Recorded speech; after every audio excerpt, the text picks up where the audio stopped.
Is the topic exactly? Truth utilitarianism, which is Question mark? so the good thing both of you are here so he can explain the position essentially. Go ahead, Sinthe, if you want to explain truth utilitarianism real quick. It's a Sure. brief So, overview. it's a form of utilitarianism where the type of utility you're maximizing is something similar to if you're familiar with like objective list theory, it's very similar to that. That instead of knowledge is true belief. Would be like the highest of these the list here. And do you want me to take the position, like, describe my position in your words? Your position, you seem to be some kind of like utopianist, I guess, where you think the moral action is based on the what it would be the moral action to do in the best of all possible worlds. Okay, so I'm taking the position truth utilitarianism is less good than my model or something like that? I would assume so. Sure, got it. Okay.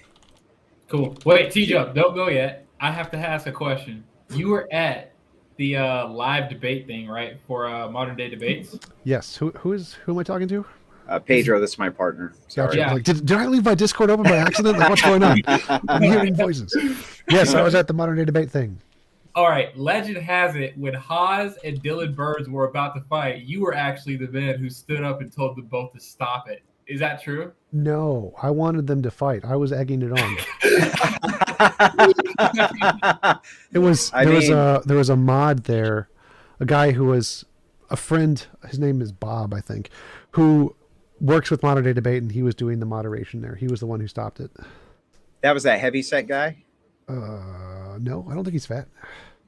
Oh, well, All right, somebody. This somebody is walked why over. we will never have live in-person debates. I was like, I knew this would happen. You don't want entertaining fight content? Like, that's a reason to do it. I don't want to go to jail, sir. Did you see the Tim Pool thing where the guy like got up and like knocked the mic over and he said he was, he's like, I'll smack you right here, that kind of thing. I mean, that was kind of entertaining, Pedro. You got to admit. Yeah, entertaining until it's your house. Okay. That's true. So don't do these in your own personal home. Great advice. Yeah. Yeah. That's funny. What's the I don't know. That was the whole thing was interesting. Were you actually there when they Destiny and Haas were measuring each other? Yes. Okay, so where did we land on that, TJump? I gotta know. Destiny and Haas. I don't wait. What was I there for that? No, I was debating in the other room, so I can't tell you about that one. Oh damn!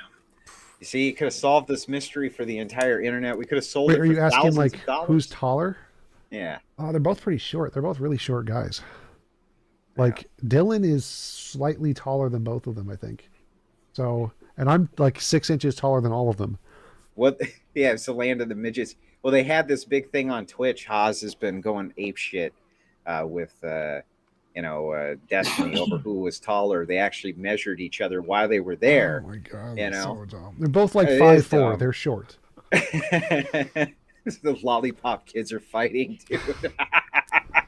All right, guys. We'll toss you in the back. I think you're all set. You guys got any questions for us before we go? Not for me. Okay. TJump, we'll bring you on first. We'll allow you to introduce yourself after the intro is all taken care of.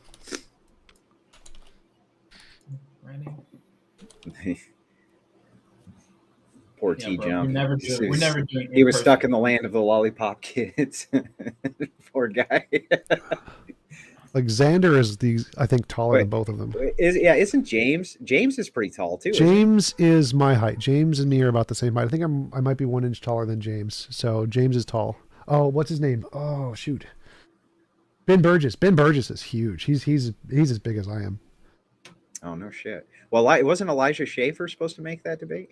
What's his like screen name? Elijah Schaefer. I don't know. I thought he was supposed to be there though, but maybe he I got was like. so happy he wasn't. I was so happy he wasn't because he was supposed to be defending Christianity against Destiny, and I was like, this man does not represent me. I don't know why we're doing this. Yeah, I don't think he was there. Yeah, I don't think he ended up on the roster. Or maybe I'm conflating that with Killstream. Maybe it was Killstream where he was supposed to go on. I thought it was Modern Day Debate. No, it was. I saw the promotion. I prayed for it to stop. I prayed for some kind of intervention by God. And then it happened. It's kind of funny. Can you post a link in the chat to his Twitter or something? Yeah. Throw up Elijah. Overall, you see where it says private chat? Yes. Yeah, we'll toss it in there for you. Looks like we're going live here in about 1 minute. I'll go ahead and put everybody in the background here.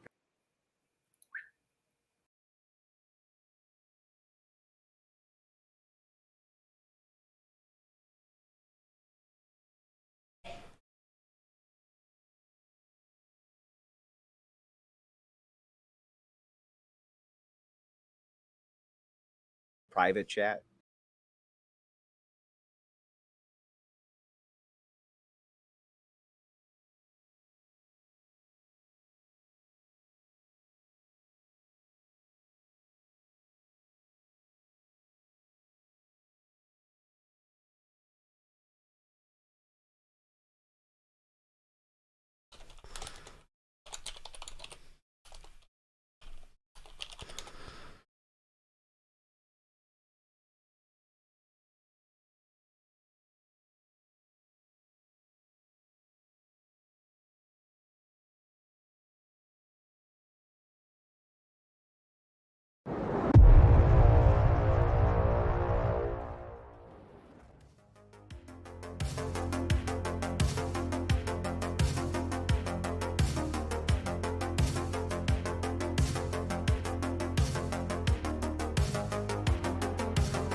Good evening, everyone, and thank you for joining us. I am the co-owner of the Crucible, Pedro, and we have a high IQ show for you today that should result in the most utils being yielded. Our official in-house left-wing debater, Sinthe, will be going up against internet personality, really artificial intelligence, TJump, covering the subject of truth utilitarianism. Pretty much Gary Kasparov versus Deep Blue, game number 7. So everyone take notes or you will get lost. But please still enjoy. But before we get to that, we would request you all watch this episode through Twitch right now by clicking the link at the top of the description or pinned in the top of the live chat. We are a young channel, ladies and gentlemen, and are constantly trying to expand. Like, share, subscribe, and if you feel you want to help us create something for this to grow even more and keep that nice steady drip of content going, donate to us through our PayPal. Join and become a member on our YouTube channel, or become a patron. Any and everything helps us complete the work we are trying to do ultimately, which is create a battleground, a public square where we can fight for and proclaim the truth. Welcome back, and glad to have you, everyone. This is The Crucible. Enjoy.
Good evening, ladies and gentlemen. Welcome to the Crucible. Tonight we've got TJump against Sinthe on the topic of truth utilitarianism.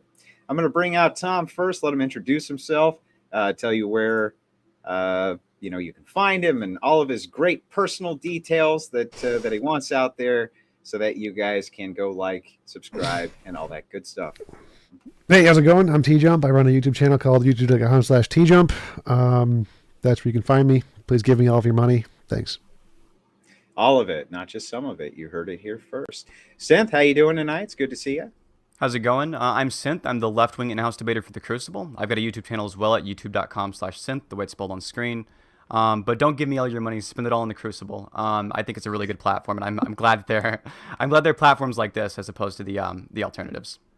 All right. Well, we sure appreciate that. We're going to start just for the audience, for those who are new or coming in tonight. We always allow for 7-minute opening statements. You don't have to take the entire 7 minutes if you don't want to. You can yield your time back. There's no penalty for doing it. You just have it available if you want to use it. We'll start with Sinthe, as he was the challenger in this. Sinthe, go ahead with your opening. Sure. So my ethical system is a form of utilitarianism. The actions we ought do are primarily the ones that maximize the degree to which people's brains are modeling reality as it exists independently of human minds. This experience is weighted on an individual level with something nearish a logarithmic curve.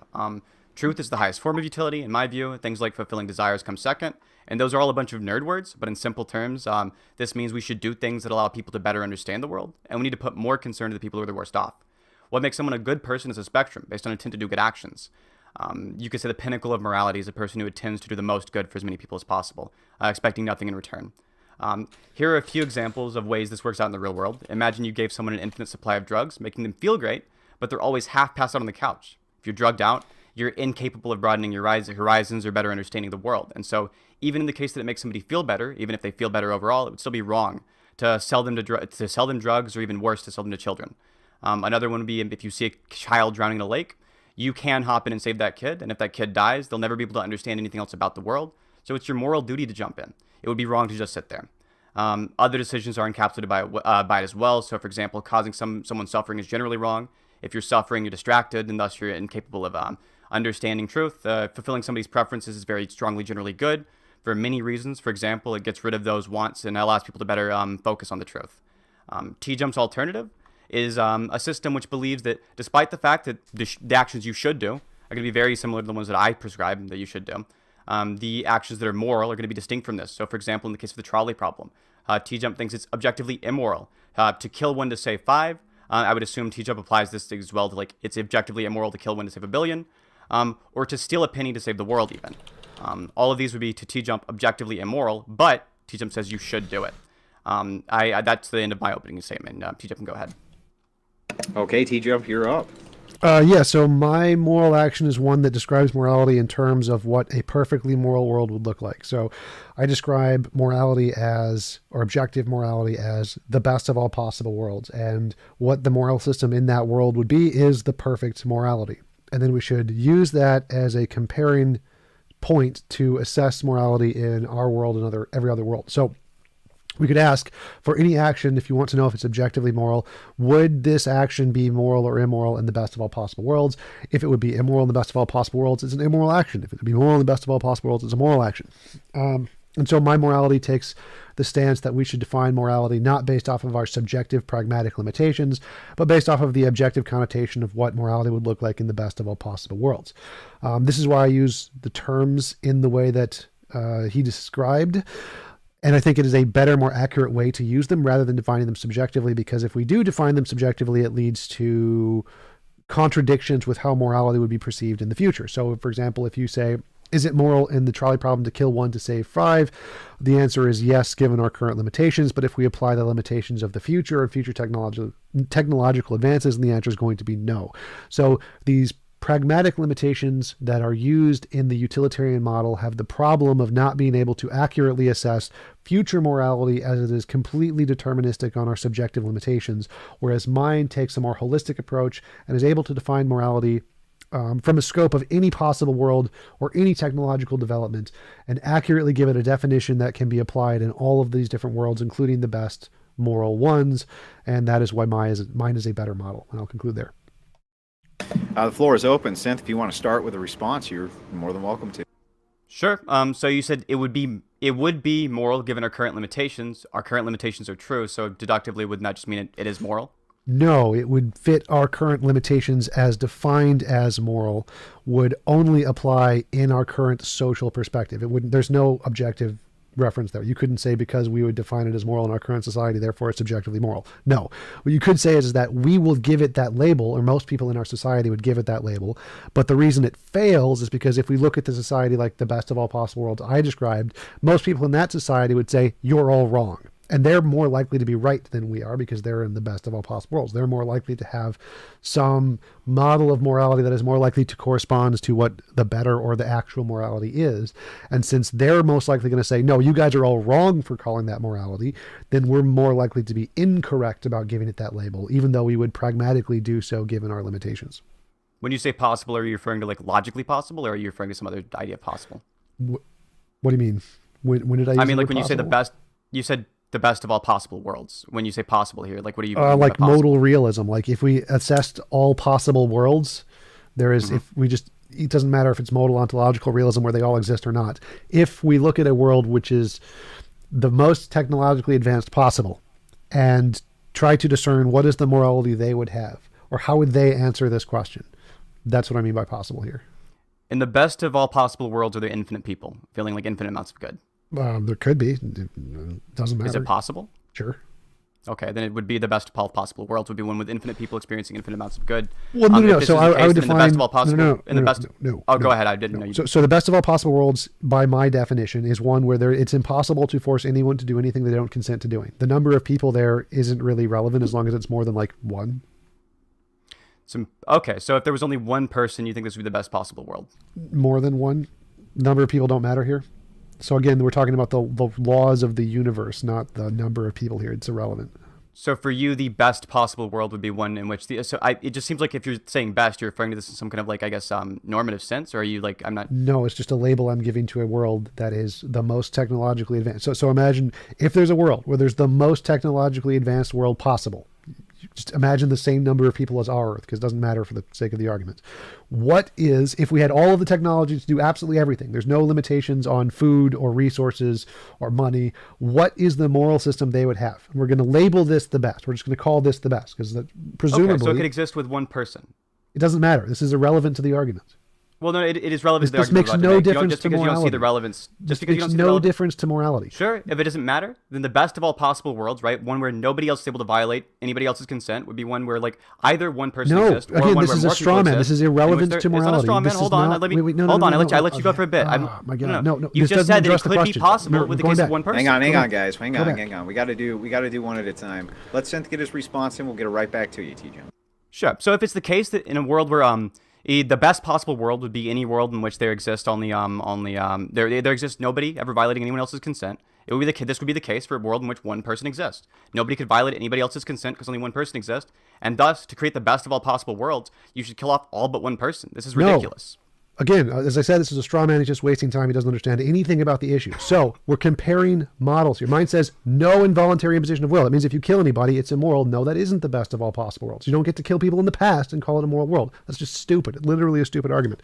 So to get back to the point, which he completely just evaded on this complete random side tangent that had nothing to do with the issue, the question is which model of morality is better? His model uses a subjective contextual definition of morality based on only our current limitations.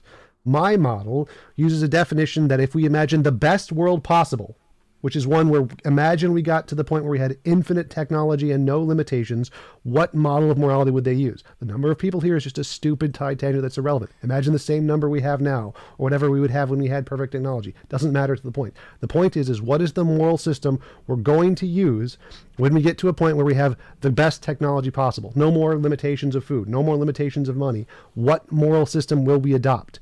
In that moral system, how will they answer the question?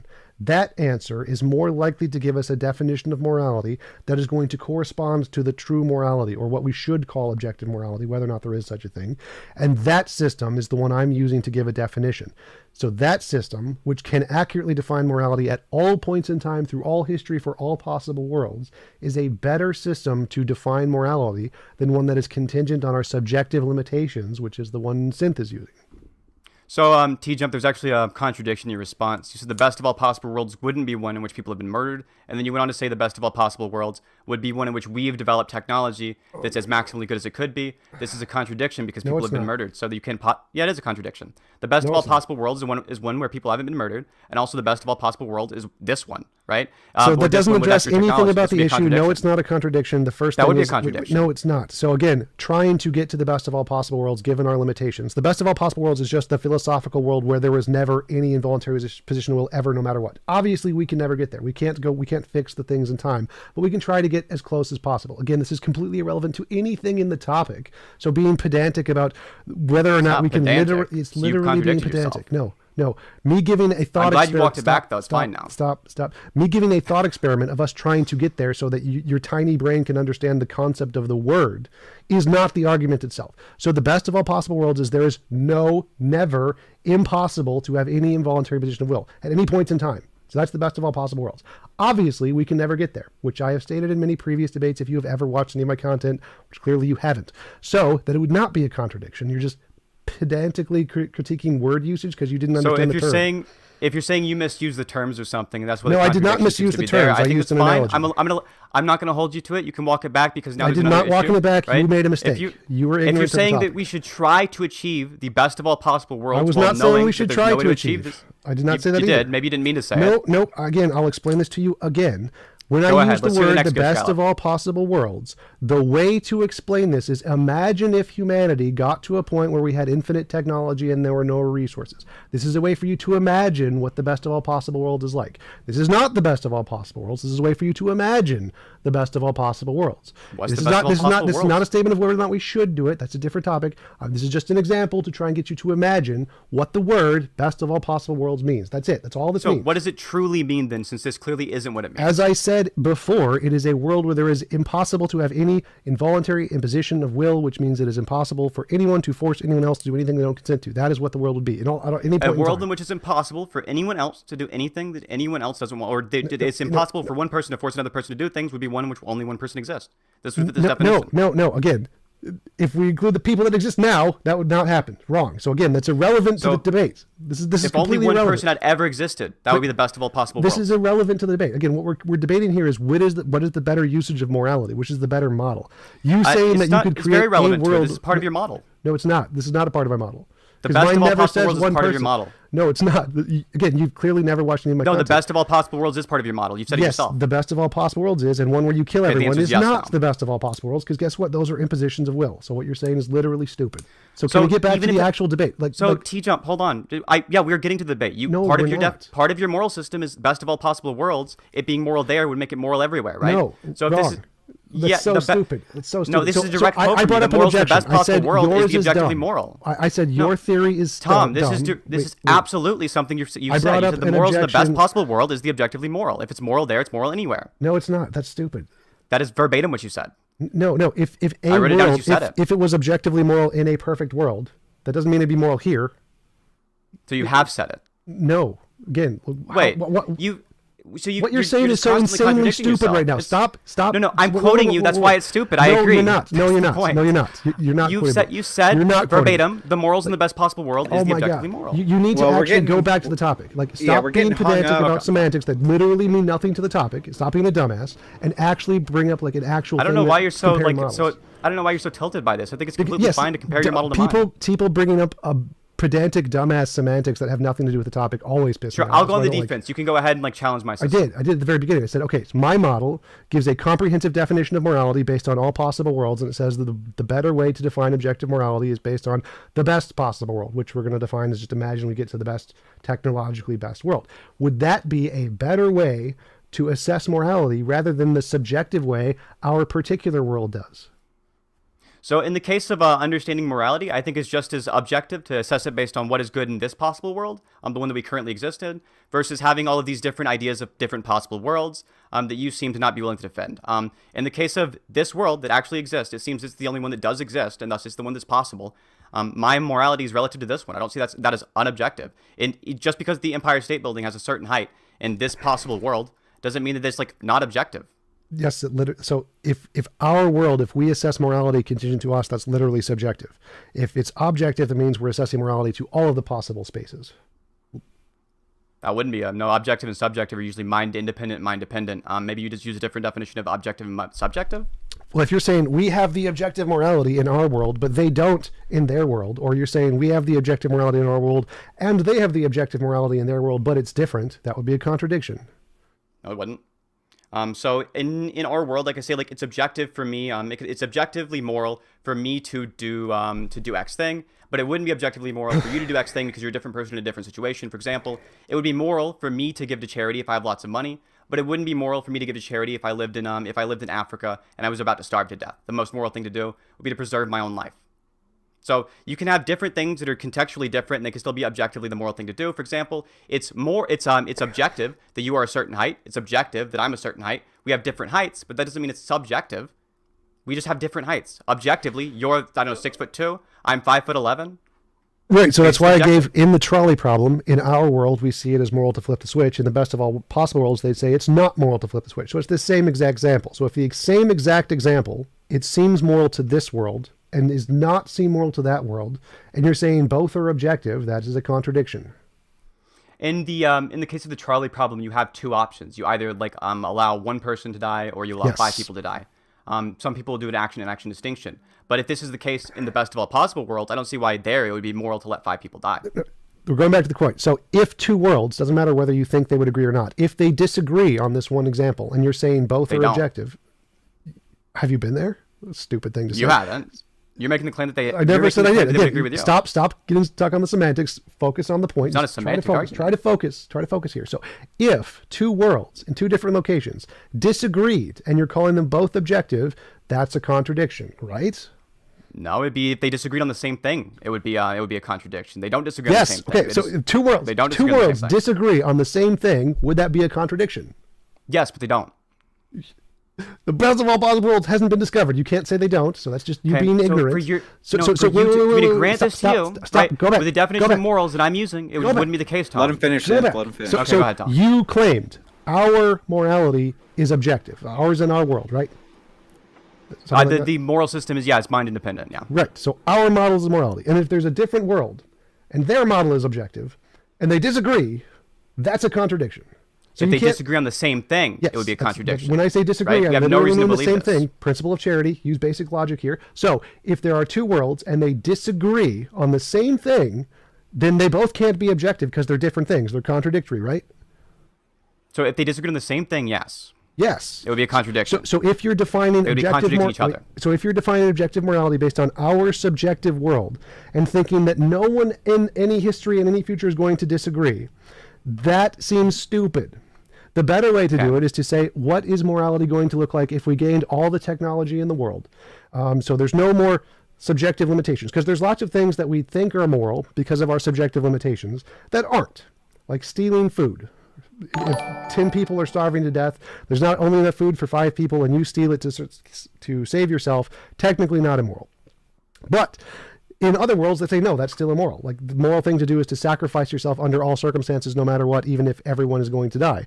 The morality changes as we gain more technology and more intellectual resources. And so to think that because of our subjective current world, that everyone is going to agree with us in the future about the morality that we subjectively see is a very weak-minded way to assess morality. A better way to assess morality is to think, what are they going to see as moral in the future when they have all the technology? That would be a better way to assess this is more likely to be objective, and ours is more likely to be subjective based off our limitations. So, Tom, this is just not the argument I gave you.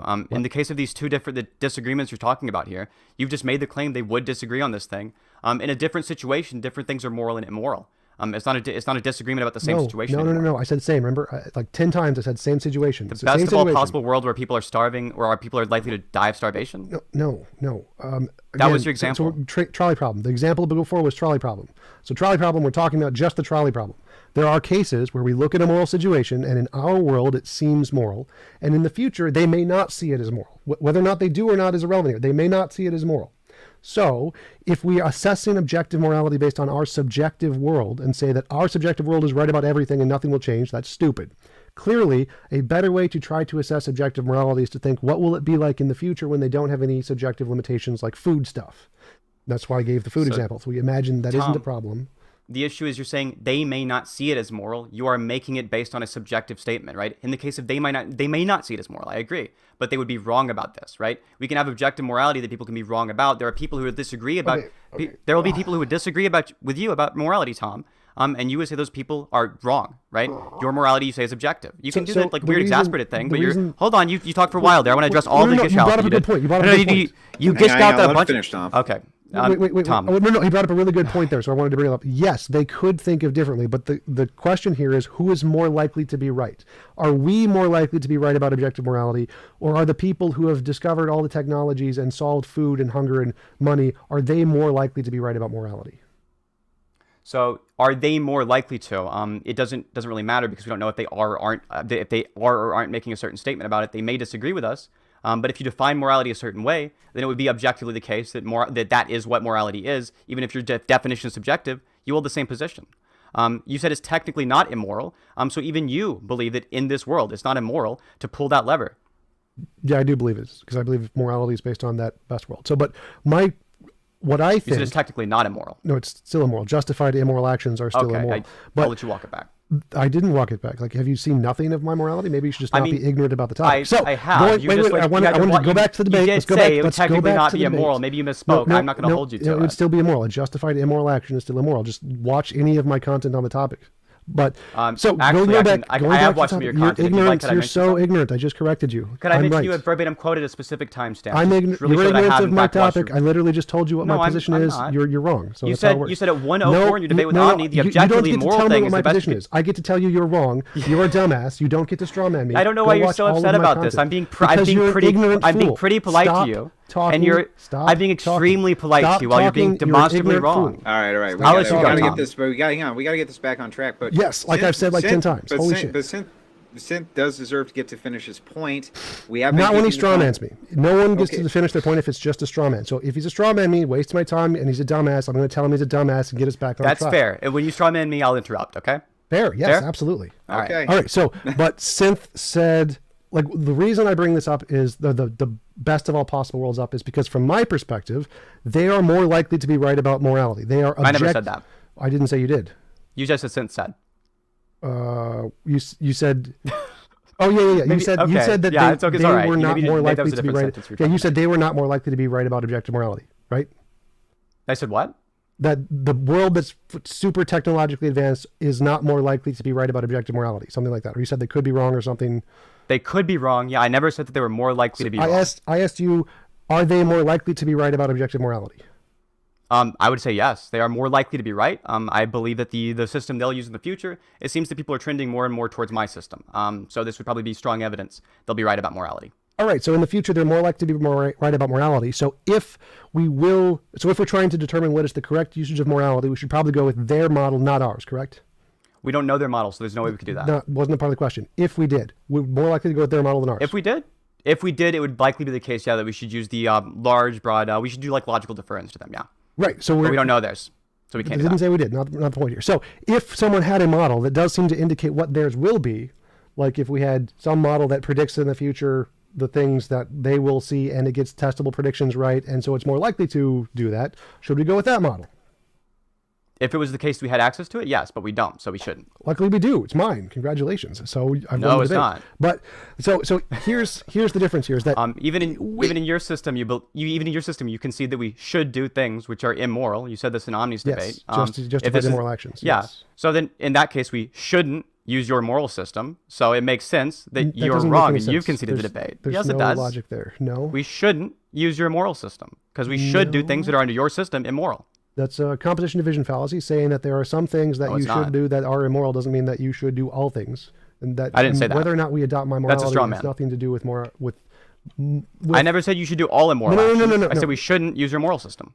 Right, which is a moral statement, and using a moral system isn't morality. So it's a composition division fallacy. So you're saying that because in your system, sometimes you should do immoral things, therefore we should not use your moral system, which isn't a moral thing. So you're dumb. So it's just, this isn't anywhere close to the argument I just gave you. In the case of your moral system, not a composition division fallacy. In the case of the argument you're giving, there are things we should do that under your system are immoral, and thus we shouldn't do things based on whether or not they correspond to your system. So clearly, if there are things we should and shouldn't do, yes, it does. There's not a logical argument. That's not even. Well, yeah, you're right. I'm literally just like proof by citation. It's not a logical argument at all. I agree. What is it's just like I'm just quoting what you said. Give me your premise conclusion of how you think. It's proof by citation. It's not a premise conclusion. I just citation here. Yeah, I took your premise, slightly rephrased it, and suddenly you have an issue with it. You're dumb. So now I need an argument. You need to get your emotions in check. Stop. You made an argument that we shouldn't use my model because my model says we should do things that are immoral. No, your model says there are certain things which are immoral that we should do. And if that's literally the case, a synonym of what I just said. You're an idiot. Then we shouldn't do. How? No, it's absolutely different. One thing, the reasoning is one, and then we come to the other. They literally are the same words in different points in the sentence, you idiot. So yeah, different points in the sentence means there is different meaning there, Tom. No, they're not. You can say the same sentence in different word order and it's still the same sentence. You're an idiot. Explain how. No. Just because you can mix the orders of words up, Tom, and it can be a different sentence. Okay. Yes, and it can be the same sentence. It can be synonyms. You're an idiot. Answer the question. It's possible. Yes, Tom. Yes, that's not it's the possible, which we literally just did. The thing that I gave you, Tom. Go back to the Tom, topic. The example I gave is relevant to the topic. No, it's not. What? You tell me how it's irrelevant. I'll try my best to stay on topic for you, Tom. You made an argument that because my model says we should do some things that are immoral, or that it labels as immoral, we should not adopt this model. That's an argument. Now, there's no middle premise there. Like, my model says that the thing that is the least evil is the thing that we should do. And I label that as immoral. Which is the least evil. And you label that as immoral. Sure. So all actions are always immoral. No. Picking up a rock isn't immoral. You're an idiot. Sure. So just because you claimed that I didn't watch any of your, you didn't claim that I watched any of your like past stuff. I usually don't like to bring up things that like people have said in past debates because I think it's usually unfair.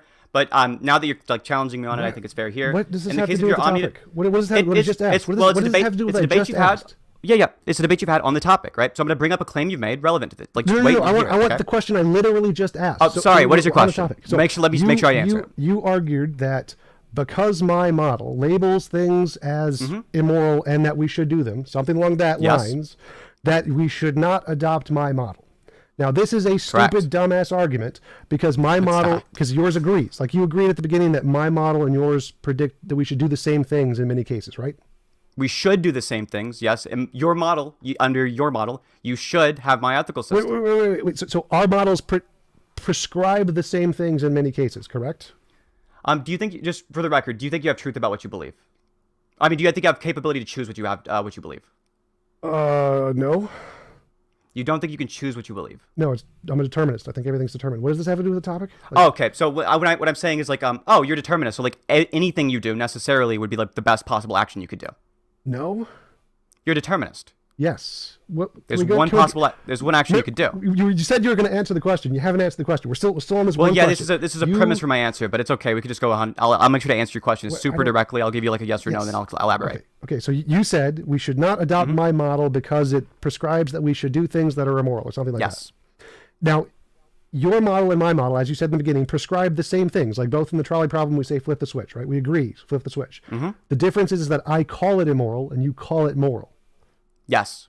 Okay, so you're saying that the only difference here, the reason we shouldn't adopt my model is because it gives a different label to the action, even though it prescribes the same action. Do you think there's not different utility and using different definitions for different words? Like, don't you think you should use the word that's going to communicate your idea the most effectively? Sure. Okay, so then if you're using a word like immoral, which would apply to basically every single action, since it's not the best, we're not doing it in the best possible world. It does not apply to every single action. You made the claim in your Omni debate that like the action you should, or the action which is moral, would be the one that you could do if you have infinite power, right? Sure. So we don't have infinite power, so there's no action that we could do that would ever include the trait of being done with infinite power. No, so there's no action that's moral. So if somebody wants a piece of candy. If you have infinite power, the moral thing to do is to give them a piece of candy. I also have a piece of candy. I could also give them a piece of candy, and that's also moral. So having infinite power doesn't mean that literally nothing you could do is moral. It just means that it's a contingent thing that says if what you want is infinite candy, obviously I can't give you infinite candy. But I can do a moral thing, which is not the most moral thing, by giving you a piece of candy. So that you can still do moral actions, and they're not all immoral. Picking up a rock isn't immoral. They're amoral actions, and there are immoral actions. In that case, if you had infinite power, you should reduce suffering as much as possible. if right? people Or you, ask for I'm it. not sure what your utility is, right? And you're for the weird consequentialist portion. Uh, Oh, you should consent. maximize preferences. Okay. Consent. Yeah. Sure. Okay, so you should maximize preferences. Consent. Okay, you should. What do you mean by consent? I You can should have a consent? preference that I want to smack you in the face, but allowing that would be immoral. So A lot. So for example, if somebody wanted to smack you in the face and you were okay with letting them, you would like it would only be an issue if it violated your consent. if I was okay with letting them, it wouldn't be a violation of consent. Okay.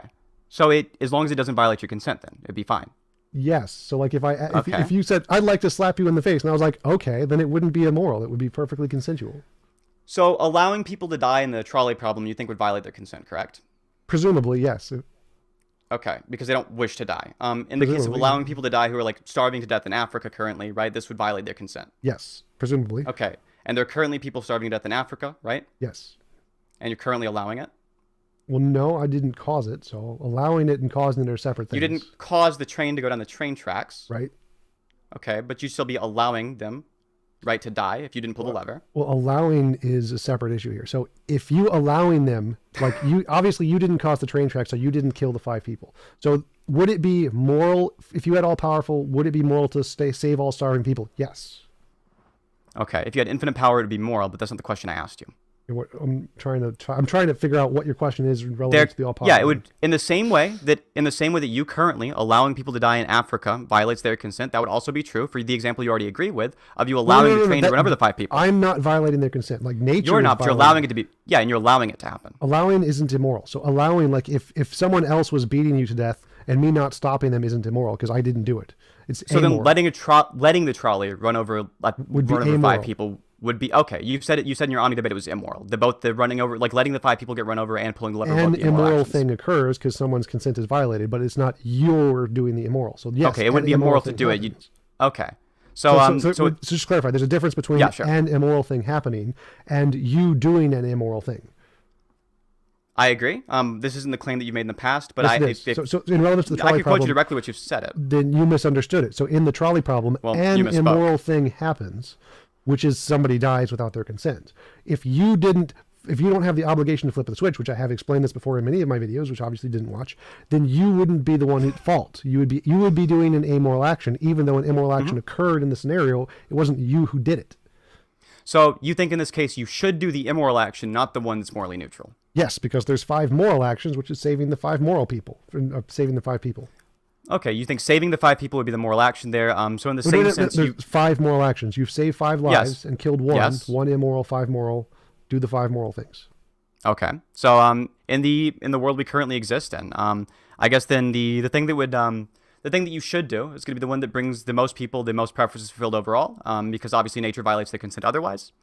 In the case of these people dying in Africa, obviously this would be like maximizing their preferences to you. If this is the case, if your goal is to maximize preferences, Again, it's I never probably said good. maximize preferences. That's not a thing. I said Well, consent. necessarily maximizing preferences does do what you're asking for, because obviously in the case of people who have preferences. Hold on, let me explain. Right before you can't really address an argument you haven't heard. In the have case heard of the, this. okay, go ahead. Okay, well, preferences. Remember, I can have the preference for harming you, but if you don't consent to it, then it would be immoral. So it's not about maximizing preferences. So in the case of you having this preference, right? It's not like I understand what you're saying in this instance, right? But in the case of like people who are incapable of being able to slap somebody, they want the experience of slapping someone, right? This is something that like under your worldview, you should like if you had infinite power, you fulfill this experience even if they don't know it's true, right? No, not if they wanted to actually have the actual experience of slapping people. Like if they were okay with it being a delusion, then it would be fine. Do you think there's a difference between preferring something and or preferring something that actually happens and like preferring the experience of it happening? Yes. Okay. How do you think somebody could ever like have access to whether or not it did or didn't happen? Well, whether or not they have epistemic access is irrelevant. So like I would prefer, like Christians would prefer that heaven was real and actually go to heaven, but they wouldn't be able to tell the difference if we put them in the matrix. But they would still prefer it to be real. So you can definitely prefer the real thing as opposed to just the experience. I agree you can, right? But it's always the case that like would you also prefer the experience of it happening for any person who prefers a certain thing? They would also prefer to experience that the thing is true, right? They prefer for it to be true. Yes.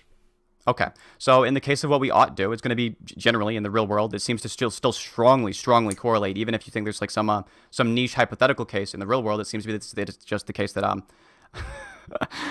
it would be the case that like you're trying to maximize preferences. Well, no, because preferences, again, I can have the preference to harm you. This is why I say I maximize consent, because consent applies 100% to what I'm doing. Preferences applies minimally to what I'm doing, because actually a lot of what people prefer is to harm other people. So no, preference does not correspond to my model. Consent does correspond to my model. Okay, so just for the sake of like not having the same argument made over and over again in regards to the preference versus consent thing, I'll just grant it because I think the same argument that I'm about to make still applies. If your goal is to maximize consent and not preferences, then in this case, the actions you should do if you want to effectively maximize consent would probably be to promote the view that what is moral is what maximizes consent, and what's immoral is what doesn't maximize consent. Sure. Okay, so to like what we should do if we have any choice over our beliefs whatsoever, even like in your deterministic sort of compatibilist kind of idea of choice, in the same way we call any action what you should do, right? We should have the belief morally that it's that the actions which are the most moral are the ones that seem to maximize consent, and the ones that are immoral are the ones that don't maximize consent. No, those are so what we should do and what counts as objectively moral are two separate things. So even though flipping the lever maximizes. Oh, I didn't make any statements about what is objectively moral. I said you should believe that this is what's objectively moral. Yeah, your system. That's the thing. We should not believe what's objectively moral, but we should do what is maximizes consent. So I agree we should do pragmatically what maximizes consent, but we should not believe that that's the objectively moral thing.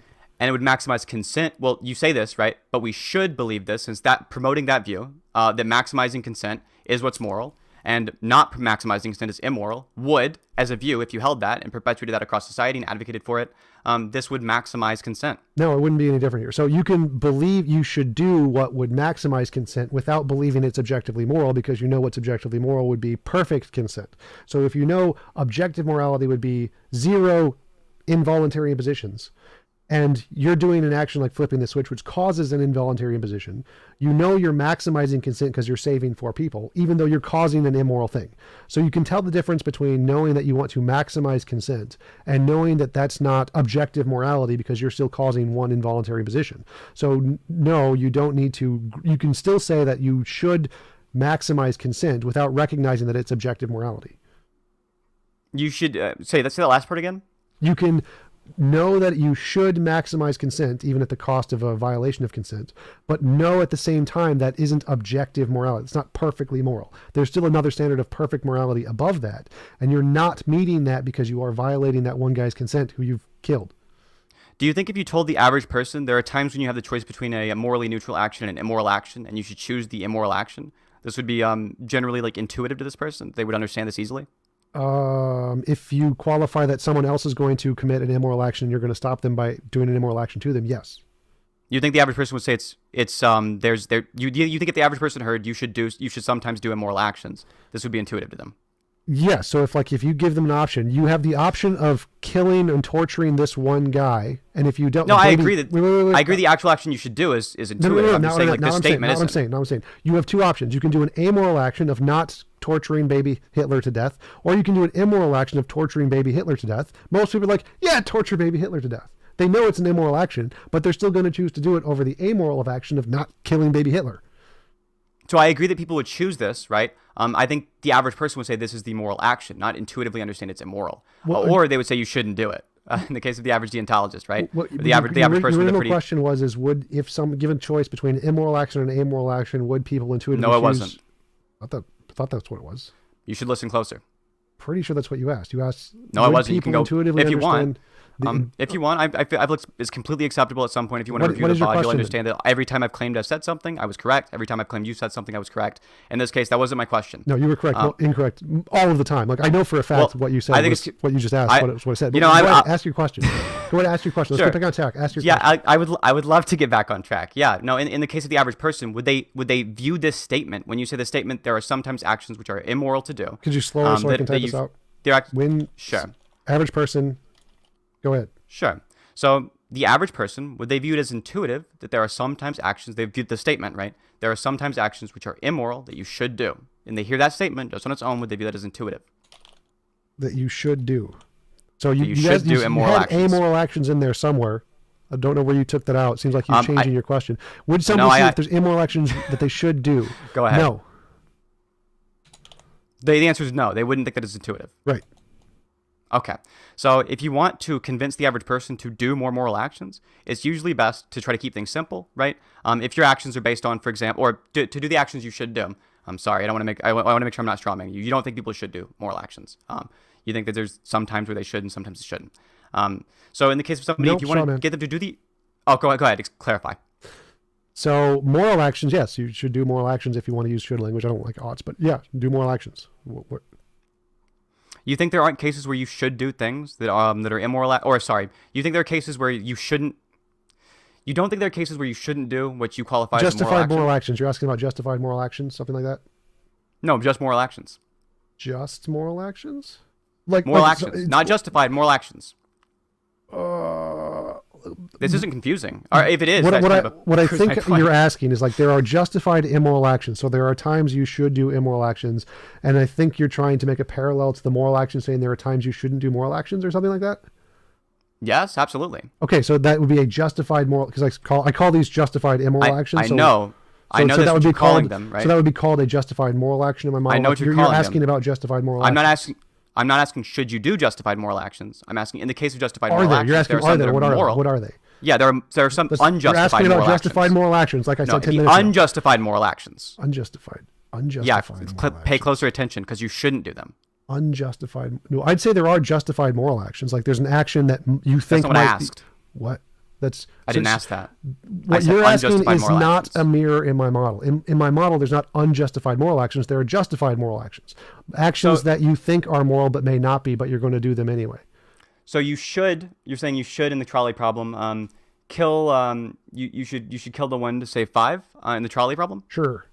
Okay. And you shouldn't do otherwise, right? Shouldn't do otherwise. You should not do what you should not do. It's just this is just I have no idea what you're asking. It's completely incoherent. This is a pretty I don't know. I thought this was a clear question. In the case of the trolley problem, you should pull the lever, right? Sure. And you shouldn't not pull the lever, right? Sure. Okay. So you understand that now, right? Sure. Okay. Actually, no, that would be amoral. So that would be wrong. So it would be amoral to not pull the lever. It wouldn't be something you should not do. TJump, if you can't understand your own moral system, the average person can't. No, I can't understand the gibberish coming out of your mouth because you're an idiot. I understand my moral system. It's not gibberish at all. It's your system. It's complete gibberish. This is your model. Your model's what you're saying. Literally, the sentences you're saying are dumb as shit. Not pulling the lever is your system's amoral. Just dumb. Not more. You got a dumb, hard to understand system. Going back to the topic because you're an idiot. Not pulling the lever is amoral. I'm the one moving off the topic. Correct. Not pulling the lever is amoral. You have not done an immoral action if you don't pull the lever. Okay. You haven't done an immoral action if you don't pull the lever, but we're talking about shoulds and should nots, which you agree are different than moral and immoral, right? Shoulds usually refer to moral and immoral in the context of a moral conversation.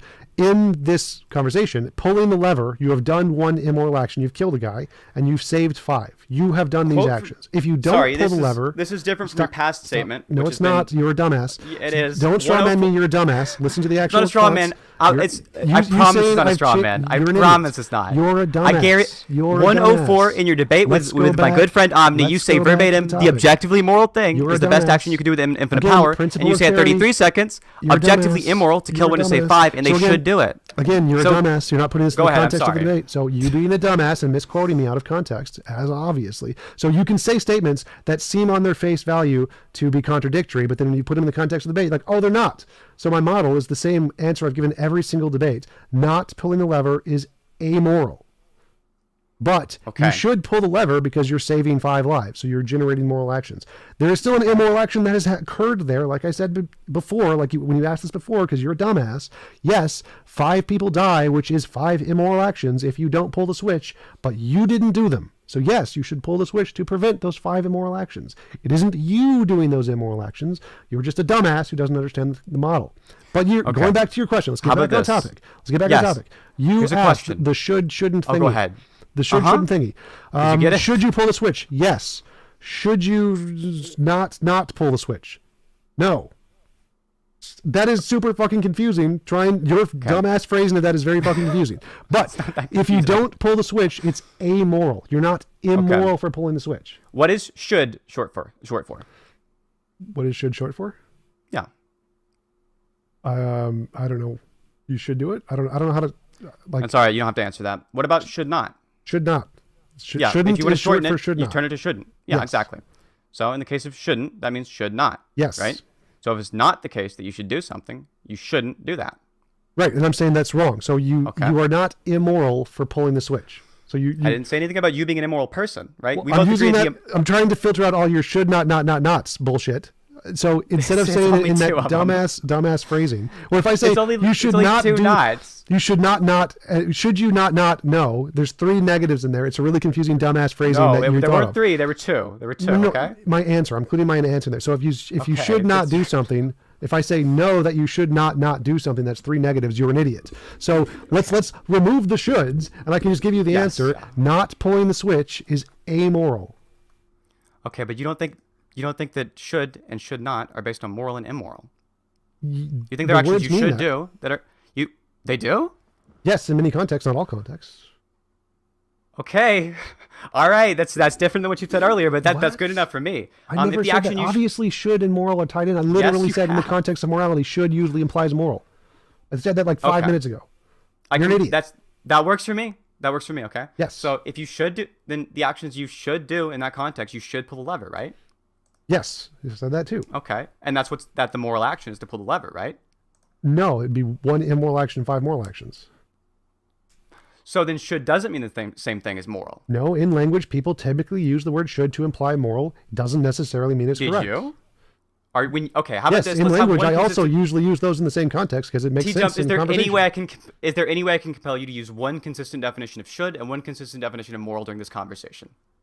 One consistent definition of should. No, it's like saying objective. There's each word has multiple different usages. So, Yeah, but just for the sake of the conversation, can I please just get you to narrow down a definition on this? It's impossible to communicate with you if you're constantly changing your definition, so you can pretend there's not a contradiction. no, I'm trying to mirror my definition to the most commonly used definition, so it's coherent Okay. in a conversation, which is what people normally do. This is not hard. What? Like, no one has nice, problems. Good with this. idea. What's the most commonly used definition of moral? Is it yours? No. Okay, so you should use that one, right? In a If I was conversation, that's what trying people to normally do.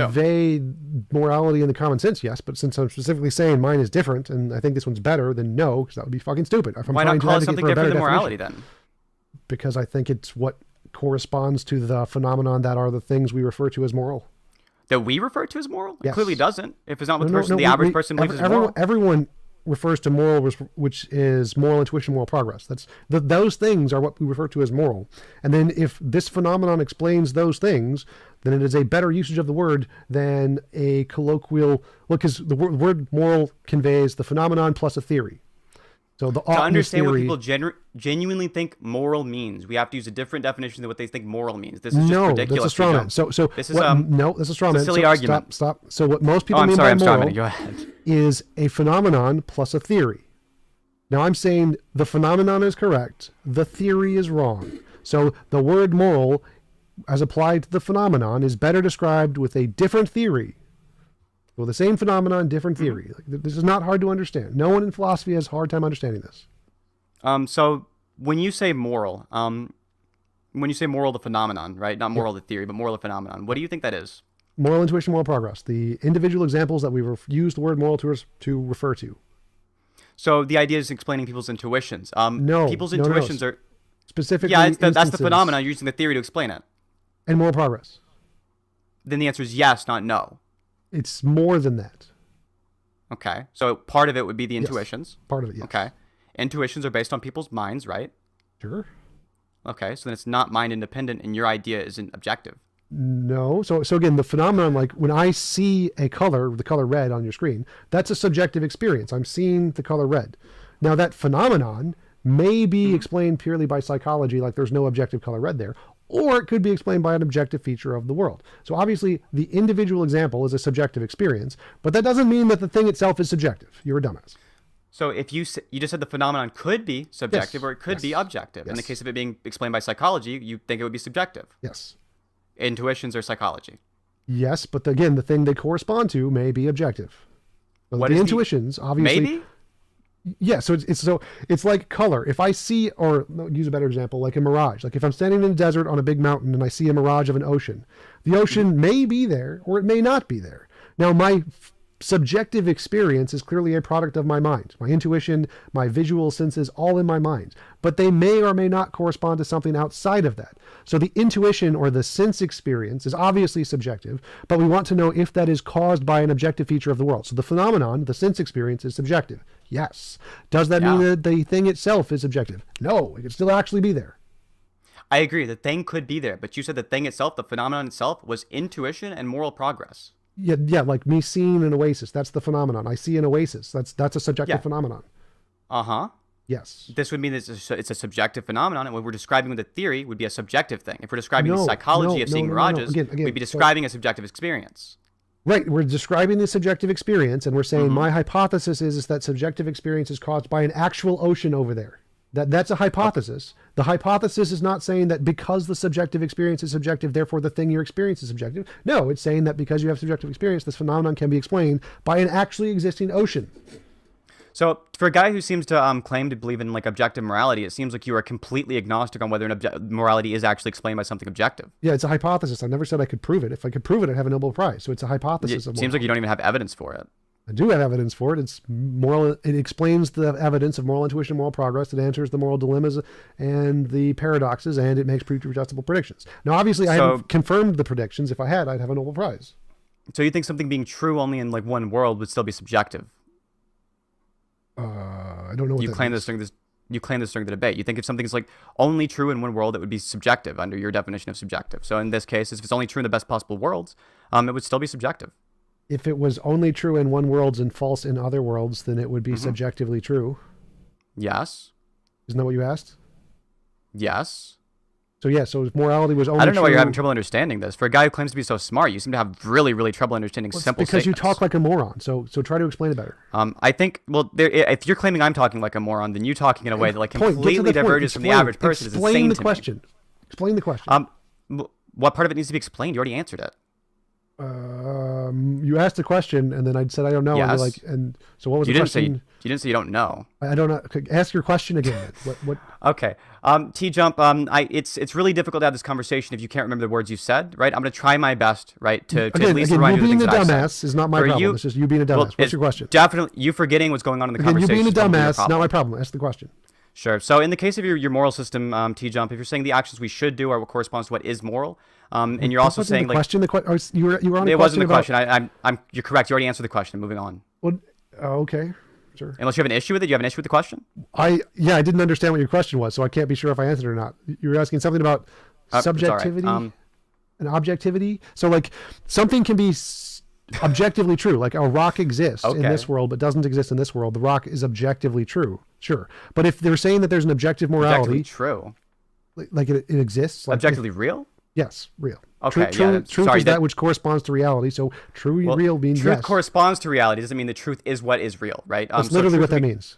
No, correspondence to reality would mean it corresponds to reality, not like whatever is reality would be like. If I say chair, this isn't like a true or a false statement. If I say You're pencil, such an that's idiot. true or false. Oh my God, principle of charity. To say something true is real is literally a shorthand. You can't claim principle of charity when you're constantly calling the other person an idiot. I'm sorry, buddy. This doesn't work. This isn't me. I didn't invent this. You're just a dumbass who doesn't know basic philosophy. Wait. I'm a dumbass, but I'm not being charitable enough. You're so right, TJump. You're the victim. You're a dumbass. So in philosophy, if you say it is real and it is true, those two can be used as synonyms. It is all the time in papers. You don't need to specify that true refers to a proposition which refers to what is real. That's just a shorthand. You're a fucking dumbass. No, I understand truth corresponds to reality. It's just rock isn't true or false. No. Again, this is why you're a dumbass. So in philosophy, you can say, yes, that thing existing is a true thing. That's fine because it's a shorthand for saying that the sentence which expresses its existence is true. You're a dumbass. I have a sneaky suspicion that if I ask you for some evidence of this being the way it's used in philosophy, you'll cite me a Stanford Encyclopedia of Philosophy page that doesn't exist like you did with Omni. So I won't do that. All right? You're a dumbass. Again, all of the Stanford Encyclopedia pages I listed, I literally give the reference to. They all exist. You're a dumbass. Sorry. Can we go back to the actual point, dumbass? Yeah. Sure. You asked something about subjective and objective. Sorry, let me be more charitable to you, okay? So in the case of your principle system, of charity, right? Basic philosophy. Do you believe that you should do actions which are sometimes immoral? Sure. Okay, you should sometimes do immoral actions, right? Yep.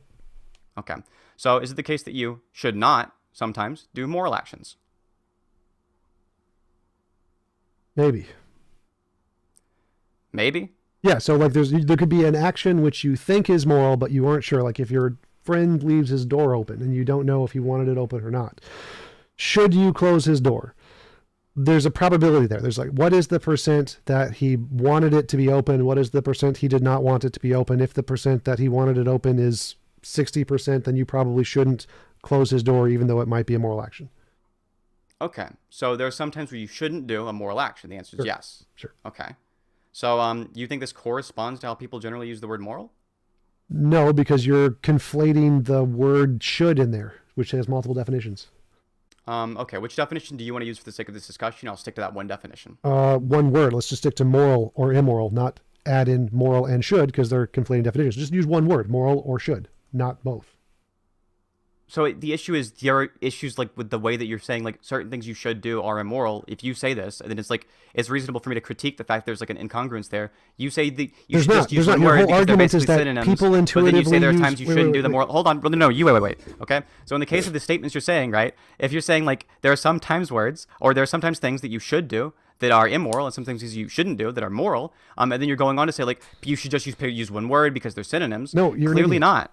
So again, your argument is, and correct me if I'm wrong, it seems that you're saying there is an intuitive difference between the words should and moral as the way random individual people use them. Yeah, you're wrong. Okay, how's that wrong?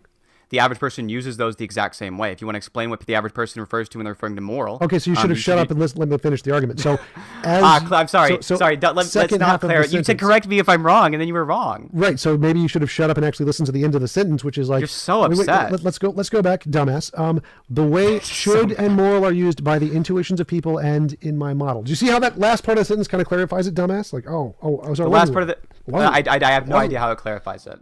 So are you okay? Your argument is that there is a difference between the intuitive usage of the word should and moral and how they apply to my model. There's an intuitive difference between the uses of should and moral and how it applies to your model, yes, but not how the average person uses the word should and moral. I was right. Holy shit. That was the whole point. So that you want to say it again? I'll get you to say I'm right again. So there is a difference between how the intuitive understanding of should and moral are in the average people and how it corresponds to my model. Right? There's not a difference between how the average person views should and moral. But that's not what I said. You're a dumbass. I said there's a difference between how they intuitively understand. I understand what you're trying to say. And I understand what you're struggling to say, TJump. Yes, then you're a dumbass because I was right the entire time. So you were not right. You said correct me if I was wrong, and then you said something I don't believe. And then you literally said I was right in the next sentence. So let's go back to the argument. No, I didn't. Yes, you literally did. So let's go back to the argument. Go ahead. You said that your argument is that there is a distinction between the intuitive usages as most people use these two words and how they are used in my model. There's an intuitive difference between moral and how you use the word moral. You use the word should in the same way the average person uses the word should. That's literally what I just said, dumbass. So there's an intuitive difference between how people normally use these words. Then I answered your question. You asked me a question. You didn't say something. I was looking for like a yes or a no here. So yes or a no. Okay, now you understand the answer is yes, right? Okay, it's the same thing that you just said. Thank you. So you did say yes. So every time I said you said yes, I was right again. Okay. You're spasming out. Let's go back on topic. So the only thing, like, people's intuitions can be wrong, can't they? Intuitions can be wrong about morals? Yes. If what you're describing when you say moral is an intuitive phenomenon, then no. Then you're a dumbass. Composition division fallacy. So can some people be right, some people's intuitions be right, and some people's intuitions be wrong? The answer to is some people's intuitions sometimes wrong? Yes, but not when it's about intuitions. Dumbass. So you think people can't be wrong when they think about what their intuition is about other people's intuitions? Like, you're a dumbass. No, I don't think the average person's intuitions about morals are about other people's intuitions. Literally is kind of a thing, but irrelevant. So, no, it isn't. No, not irrelevant. Substantiate that. Let's try to go back to the point. So not irrelevant. Substantiate that. Try to go back to the point. So the point. Let's run away from the thing you said again. Classic TJump. Tom jumping away. Go ahead. Come on, kitty. Come on, kitty. Like, focus your little tiny brain here. Let's go. So the point I was making before, as I said, like, can people's intuitions about morality be wrong? So people have an intuition that moral applies to this set of beliefs. Can they be wrong? Can they be wrong if their intuitions are about somebody's belief? No. I'll say it again because your tiny little kid brain doesn't understand this. Is the question already answered? People have a set of moral beliefs. They have an intuition that these are the moral actions. And can they be wrong? Can there be more? Can there be less? Could they be wrong? If moral action is defined as an intuition, then no, they can't be wrong. This is why You we can't be shouldn't wrong about- use his moral, because he's a dumbass. Like, obviously, any rational human Nobody is being, following along with you right now. any TJump. rational human being. So person A has a belief about morality. They think a Christian thinks it's moral to stone the gays. Could they be wrong? Could they be wrong about morality? If they're describing their intuitions, then they wouldn't be wrong, right? If that's what morals are. If morals are something other than intuitions, they could be wrong. So this is why we shouldn't adopt his dumbass morality, because he just said, no, a Christian is not wrong if they morally think it's right to stone gays. Like, No, clearly I you don't have think a that dumbass morality describes intuitions. You do. No, I don't. I think morality is objective. It describes an existing thing. Intuitions are the phenomenon that we're describing. Yes. That's the phenomenon you're describing when you say moral. You dumbass. Yes. I explained this before. Okay, Dumbass, when are we describing that phenomenon? Dumbass, shut up and listen. When are we describing that phenomenon? Stop, dumbass. When are we describing that dumbass, phenomenon? Shut up. Just answer the question. Dumbass, When are we describing that dumbass, phenomenon? Shut up. Shut up, dumbass. When are we describing that Dumbass, phenomenon? Shut up. I'm not going to let you I speak need an answer until to I this get to finish. question. Dumbass, Well, shut I'm up just and going to let me continue to finish. speak. Dumbass, shut up and finish. So, Good, as how I about said this? before, the Just answer my question, phenomenon- I'll let you talk for as dumbass, long as you shut need the to. fuck up. Hang on. So, Darren, as I'm just I going said to interject in the Damassathon for 1 second, one quick second, right? And we'll just try to get a little bit of order back into the debate. I'm sorry I wrecked the Damassathon flow. I was enjoying it. We'll let TJump finish his flow, and then we'll move over to Sinthe. Go ahead. Okay, so this complete dumbass moron doesn't understand the difference between a phenomenon and the thing which causes the phenomenon. As I mentioned in the analogy before, this dumbass clearly didn't understand that if you see a mirage in the distance, the phenomenon of you seeing the mirage is clearly different from the thing which causes the phenomenon. The phenomenon of morality is our intuitions, which is like the thing we're seeing. It's the mirage. The mirage is not morality. The intuition is not morality. The intuition is the phenomenon which we use to describe the term morality, which could be like a law of nature. That's what I think it is. I think morality is a law of nature. A law of nature is the ocean, and the phenomenon that we experience through our intuitions is a result of the existing ocean. So no, the morality itself is not the same as the phenomenon of the intuitions, you dumbass. This is not hard. Okay, so TJump, when you say morality, you're not describing the phenomenon, which is intuitions. Yeah, the phenomenon is the result of the thing that exists. Plus their moral whatever. I think you said moral progress. Yeah, this is not what you're describing when you say morality. Those are the phenomenon caused by morality. Like a vision is caused by caused by a morality. mirage. And this is a hypothesis that you have what arguments for? All of the ones I present in my videos. What does this have to do with the topic? Present one in the topic. What does this have to do with the topic of the video? Like, because the debate, the whole debate's been about is your system better describing objective morality? Yeah, my usage of the words and terms is better than yours, regardless of whether or not it ontologically can be proven to exist. So, what does that have to do with the topic? So I guess it's just like a circular argument. You're like making the same claim, like your moral system is better, right? Like this is ridiculous. I made the argument that my usage of morality is better because mine is based off of a more holistic approach to morality. So I said that if we get to a technological age of where we have infinite resources, the way they assess morality is better than ours. Here is a model that I think will predict that. Therefore, this is a way to better assess morality than our current subjective approach, which is what you're doing. So why would in their system they not be utilitarians, given that people are trending more and more towards utilitarianism? Why would they not be? I don't know enough about utilitarianism to answer that exactly. So I would say that in their system, they would disagree that it's always moral to flip the switch or whatever. They would say it's always moral to flip the switch in their morality. Not. So I'd say they're going to disagree with your assessment of morality today. So why would these super intelligent people disagree? Because in their system, any involuntary imposition of will is going to be seen as immoral, and so it won't be seen as moral to flip the switch. You think a system that's going to be the system of the future, you think is one in which the whole point is not to have any involuntary imposition of will? Yes. Can you point me to any kind of empirical data that shows that there's some kind of trend towards that? Moral progress. Moral progress seems to not be trending towards that. Yes, it does. What are you talking about? No, it seems that people are coming more and more closer to a utilitarian worldview over time. It seems like if you look at the average person, it seems like they're less and less in favor of, I guess this is something similar to the NAP almost. Utilitarianism actually fails it is. in a lot of cases because many people think that it's moral to do things that we can't do, like just feed everyone or whatever, even if we didn't have enough resources, or give everyone homes, even if it would cause the economy to collapse. No, we're not saying. No, I don't think so. liberalism, the whole thing. Like, yeah, it is. It's literally a thing. But our moral liberalism. Wait. Different topic. That's where different wait, topic. liberalism. If you're hold on, yeah, you brought it up, right? So don't bring up things that you think are irrelevant to the discussion. So in the case of liberalism, this was founded by utilitarians in its current form, like Genetic J.S. Mill fallacy. and Doesn't matter. Yeah, and the current view within, so this means liberalism, part of the liberal ideology, would be utilitarianism. Yeah, except the vast majority of liberals want to advocate for things which aren't actually possible because they don't have the free vast speech to do majority it. of liberals seem to have utilitarian intuitions, and they don't seem to advocate for things that they don't think are possible. They definitely think these are don't. possible. That's completely contradictory to everything in psychology and sociology. They do not have utilitarian intuitions. Substantiate. So most liberals, as we say, advocate for things as moral regardless of whether or not they're possible. They're possibility. Utilitarianism is based on our current possibilities, current limited possibilities. Liberals do not base things based off of our current possibilities. They acknowledge that we should do things beyond our current means. So utilitarianism is wrong here exactly for that reason, is that we acknowledge morality is true independent of our current limitations. And if you're basing it off of our current limitations, it's not relevant to what is objectively moral. So I guess could I ask you for like an example, I guess, of a thing a liberal thinks isn't possible, but what would be moral to do, even if it's not possible? Let's see. Seems like ought implies can is pretty common belief. Ought implies can? No, actually not even in philosophy, but that has nothing to do with yes, it liberal is. morals. Especially within philosophy. It's Actually very common. not. It's actually pretty rejected in a lot of moral philosophy. No, we could look at polling data. We could look at polling data. Like, I'm sorry, from the Phil surveys paper, or from the Stanford Encyclopedia? I think this is polling. I think this is absolutely polling data. Yeah. Go ahead. Find me a polling data on ought implies can. Go ahead. I'll wait. So the polling data on specifically ought implies can Yes, things go are for like it. pretty analogous to it. Like So you can't find anything, so you're making shit up. Oh, No, I didn't. I'm You should sorry, listen you're closer. making shit up. Oh, I think you misheard me, buddy. You should listen closer. The average a Kantian would think that ought implies can. Well, if they're a Kantian, probably, sure, maybe.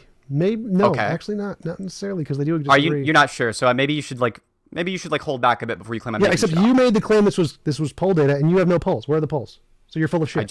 I just gave you poll. Where's the poll? The Phil surveys paper. Where does it say about ought implies can? So you said like, oh well, I guess now you're saying you don't really know, because Oh, I you do, understand because if you I've read agree the with it, Phil we surveys think- paper. Where does it say ought implies can? So in the case of ought implies can, it doesn't say this directly, but it says Oh, this it doesn't say analogous it thing that directly, we you're can making use. shit I'll up. say it again. If somebody's a Kantian, we would know. So they you're believe ought making implies shit can. up. You're making an assumption about the Kantians, which isn't on the paper. I'm making an assumption. I'm making an assumption the polling data is right. Yeah, no shit. Yes, and Dumbass. no, that's not in the polling data. As you just said, dumbass, it's not there. I'm sorry. If somebody is a Kantian, then they believe ought implies can. No, correct? that does not follow, dumbass. It's pretty easy No, to it believe doesn't, this. dumbass, because Yes, you know it nothing is. about philosophy. Many philosophers Sorry, still accept... you teach me about philosophy, Yes, TJump. yes, I will, because in philosophy there are many people who can be Kantians and agree with many things and not other things. It's a very broad spectrum. There isn't like a lot of agreement in philosophy about like anything other than atheism. So no, you can't say that because they're Kantian they agree with the vast majority or even a half of Kantian perspectives. You can't make that assessment, dumbass. You're just making shit up. You get so upset about these like minor things. So Yes, in the because case you're of, like, wasting time on things that don't matter to the I don't topic. think so. I don't Go think so. back I to think the they do. topic. Well, okay. So everything that I brought up has been addressing something you've said. If it's the case that you think it doesn't matter to the topic, stop bringing up things that don't matter to the topic. You brought it up, That's your fault. dumbass. No, you brought up the fact that like you don't think that ought implies can is something that people generally believe. Because you brought it up. You were literally the one who said I that brought up first. ought implies can. Yes, you you brought up brought the fact shit that you don't up think that's people believe irrelevant. this, and now you think is the case. Yes, that I this said, isn't I said relevant to most the topic. liberals don't believe ought Now that you're implies nervous can. about whether or not it's correct, now you don't think it matters to the topic anymore. This is the No, classic I'm TJump not strategy. in any way nervous Guys, I'm about sorry. that. This thing I Crushed brought your up dumbass. seconds ago doesn't really matter to the topic Crushed anymore. your dumbass multiple You think you're times. winning right now? Yes, definitively. Review this afterwards, I guess. Oh, I don't have to. Like my chat says I'm winning. But are you I win. winning in all subjective worlds or in all possible? Not in the Christian one. In the Christian world, probably not. Go ahead. You guys have 7 minutes, and then we're going to wrap up with closing I'm statements. and then ready. We're going. I'm ready to be done. I'm so tired of this kid. So Okay. Well, if you guys want to wrap up with closing statements, we can get to the super chats. Now, we do things slightly different on the Crucible. Once the closing statements are done, we can consider the debate over. The moderators take notes the entire time. We generally have questions of our own. But go ahead with closing statements. Sinthe, allow you to go first. Sure. So I think during the course of this debate, you saw numerous contradictions. I think TJump's community that he's playing to might think that he did okay in this. I know that's not going to be the average person watching this, and I think that TJump, after he reviews it, that won't be him either. In the case of this debate, we've kind of demonstrated that there are a tremendous amount of like contradictions in TJump's worldview, and that's about like all I have to say on that topic. If you have to like go to the point of like you don't have to believe in Kantian ideas to be a Kantian, there's very little I can do to engage with you. TJump, you're up. So clearly the dumbass who doesn't know anything about philosophy doesn't understand that you can be a Kantian without accepting literally every Kantian idea, which ought imply Kant is not intrinsic to Kantian ideas at all. He's just a dumbass. Secondly, there are no contradictions in my worldview, as I explained. He's just complaining about contradictions in the common use of the word should and the common use of the word morality, and how mine is distinct from that. It's not an internal contradiction. It's a contradiction between common usage and my morality. Not an internal contradiction. He probably just doesn't know what those words means because he's a dumbass. I will conclude there. Now, TJump, if the Crucible coins the new drinking game, TJump says dumbass, is anybody going to survive? Depends on how good you are at processing alcohol. Dumbass.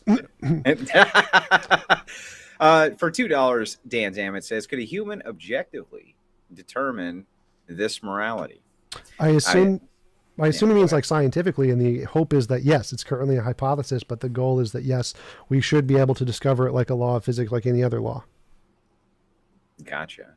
And then again for $5 from Dan Zammit, he says, TJump, instead of trying to figure out the best of all possible worlds, which nobody will ever agree on, why not just believe in God? He drowned babies. I mean, so it seems like a hard contradiction against our understanding of morality, that if a being drowns, he didn't do that babies, in all possible worlds, TJump. Oh, he did in the ones that he references. So yeah, I'm just funning, you know. There's a couple more back there that Pedro's pulling up. I did have a couple of questions of my own. I just want to make sure that I got this moral system down. I'm just going to summarize as best I can. You can fill in the holes. The moral system that you use is you're looking to a perfect society conceptually. And you think that whatever that morality would look like in that conceptual perfect society is what is likely to be moral right now. Or we could use it as a guide stone maybe to determine what's moral right now. I would say that if we get to the point where we're super technologically advanced, they're more likely to have a system of morality that would be objective and be applied to all possible worlds, including ours right now. So they're more likely to have an answer, just like scientists are more likely to have an answer to physics that would apply to all possible worlds. So I think that in the case of morality, it's the exact same way, that once we get to a point where we're further technologically and sociologically advanced, their models will be more likely to be objectively applied. And I think ours is just going to be crap compared to theirs. Do you think that we should try to conceptualize those types of realities in order to come up with moral systems for right now? Yes. I mean, obviously, I think we should base what's moral based on what would be moral in a world that's perfectly technologically advanced, not contingently based on our subjective limitations here and now. So Gotcha. Dan Zammit never said Christian God, just for the record, TJump. So this is kind of like a straw man. You're kind of being a bit of a dumbass. No, it was just a assumption based off of probabilities, given that he's probably an American. Dan Zammit says, I didn't say the Christian God, so I guess your assumption was wrong. Could be. Neon Noir. No, he didn't say he wasn't a Christian. He just said he didn't say the Christian God. So you're still probably right. Not really. Neon Ask Noir him if he's Christian. He is Christian. Oh, T-Jump's right, dumbass, wrong. No. Victory. T-Jump, T-Jump, no. T-Jump wins. You didn't say the T-Jump Christian always God. wins. T-Jump always wins. You win. T-Jump always wins. The chat seems to disagree with you right now, so it's up in the air. Neon Noir. I think the real winner is chat. For £5, I think that's £5, says if more analysis and technological advancement means more morality, how do you explain the beast of a system we live under now? More analysis. More morality. How do you explain? I don't understand what that means. Like we're on one of the steps towards progress. So I think as we gain more technology, we'll become more moral. And obviously moral progress means that our society is more moral than pretty much any society before it. So it's one of the steps on the path. Gotcha. Damn! Well, what did he Which say? didn't say he wasn't Christian, so I said he was Christian. Yeah, he because didn't say was his God. I never said he did. I said he probably was Damn! Christian. T-Jump, we could agree on this. You're a dumbass. The dumbass is wrong. You're a dumbass. For $5, I'm sorry, from Third Rail with Omar, said not here now. I got an interview. I'm coming later. Well, thank you for the $5. I hope you did get in here later. I had two more quick questions for TJump. Where did you come up with this moral system? Where? Minneapolis, Minnesota was where I was. I don't know what you mean. Where? Well, I'm just saying, what was your influences for conceptualizing it? Oh, I was reading a ton about moral realism, moral naturalism, and looking at moral intuition and moral progress, looking at the moral dilemmas, is ought. G.E. Moore's open question argument. I was researching a lot into the field and trying to create my own model of what would best explain that. There was another person who came up with kind of a secular version of ethics that I thought was interesting. Stefan Molyneux. Have you ever? This is crap.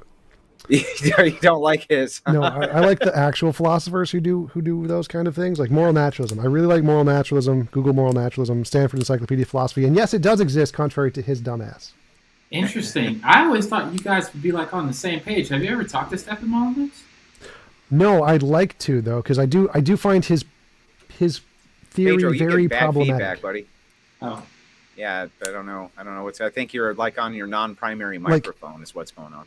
Well, so the biggest problem I think with Stefan Molyneux's model is that his primary argument in defense of his model is that universally preferable belief must be true, because if you disagree with it, it means you must have a universally preferable belief, which is so stupid. The fact that people have preferable beliefs subjectively doesn't necessarily mean that there is an objective one in any way. So his evidence for his model is just crap. It's based off of analytic definitions that don't actually even work. So I definitely have a problem with Stephen's model. Sam Harris's model is far better, but I still have problems with that one.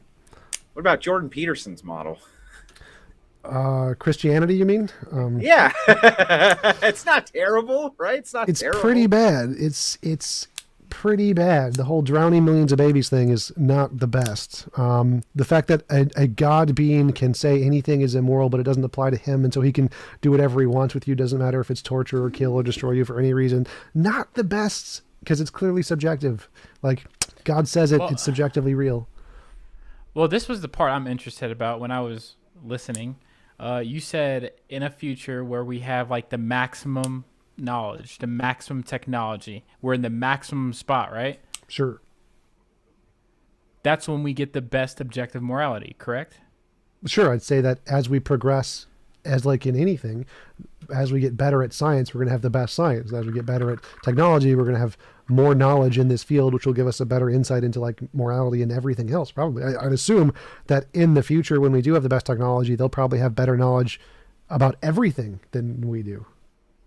So what if there is an ultimate being that already is that's standing at that point at the end? Sure. That's making the morality. Well, if it was making the morality, that would make it subjective. So if there was an objective morality and the God had access to it, obviously it would know what morality was. Okay. I'm not going to fake like I can understand that, but I tried. Gotcha. We don't have any other super chat questions that came in.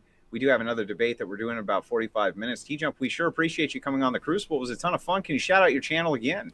Yeah, youtube.com/TJump. Check it out. I actually got a few super chats if you don't mind. Could I read it? Oh, absolutely. Oh, go for it. Yeah, so I got a super chat from Tirar A. Degulio. I do not know how to pronounce his name at all. Keyword believe. I don't have to believe something. The truth is what the facts are. I totally agree with that for sure.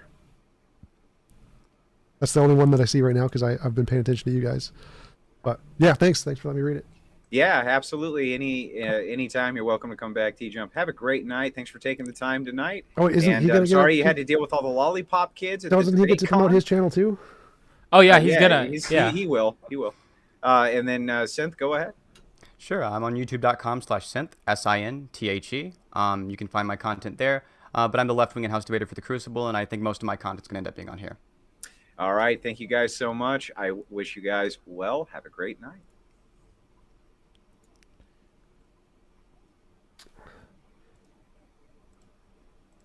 Gotta find the stupid outro. I edited it beforehand. My bad, Andrew. I couldn't find the damn outro. We got too many videos stored up. We do. I do appreciate it, guys. You guys have a great night. We got to get prepped for this other debate. T-Jump, thanks for being a sport coming on tonight. Tell James I said hi. He had an interview on here not too long ago. Awesome. We got a chance to chat for a little while. He's a good guy. Thanks. See you guys later. Well, really quick. The cat. So we're off broadcast. We're off everything. I'm still broadcasting, by the way, just so you guys. Oh, okay. Well, I'll try anyway. Do you guys really hate each other that much? Like when I was listening, you guys were calling you dumbass and all this. Like you guys just met each other. Are you serious? I've got no hatred for TJump. Okay. It's more entertaining that way, especially. Okay, so it's entertainment value. For Okay, sure. cool. Like, I was diagnosed with high function autism. I literally don't care what anyone thinks about anything. So you don't hate. Okay. So I've had to learn how to like be more emotive, to like make funny faces and shit. Gets a lot more entertaining that way. Okay, right. what's the story with the fucking chair? Because I got you here right now. What's the story with the chair? You're always in the chair. How did the chair come about? What's the deal, dude? Yeah, so this You got is it off Facebook Marketplace. Oh no, That's easy. $1,000 chair.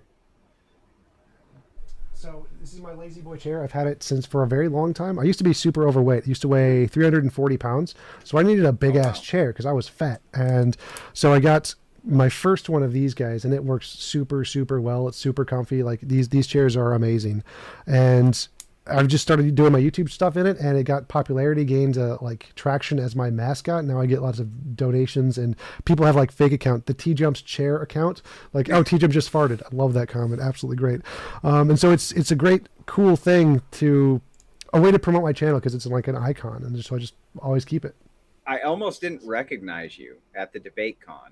Yep. I was like, where's the fucking chair, right? Yep, That's part of the fun. It was CG. It was all CG. I was actually just here the entire time.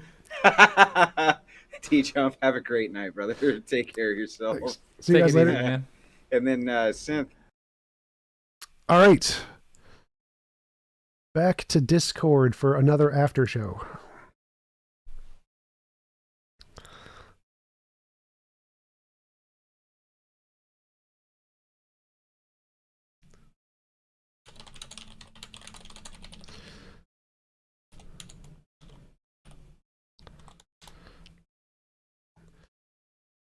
General chat. Where's general chat? I don't even know where it is. Oh, there's people in my general chat. People in my general chat. All right. Oh, I should still keep my camera up or some shit, shouldn't I?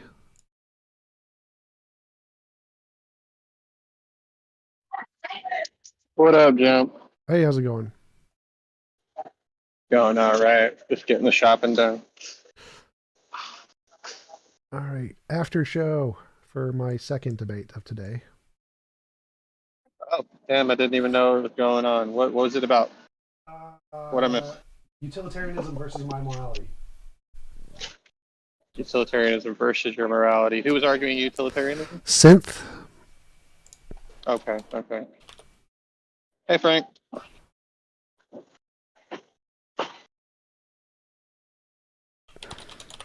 So, I'm assuming you won hands down, right? Oh, yeah. For sure, without even a tiny bit of ambiguity. So, who hosted it?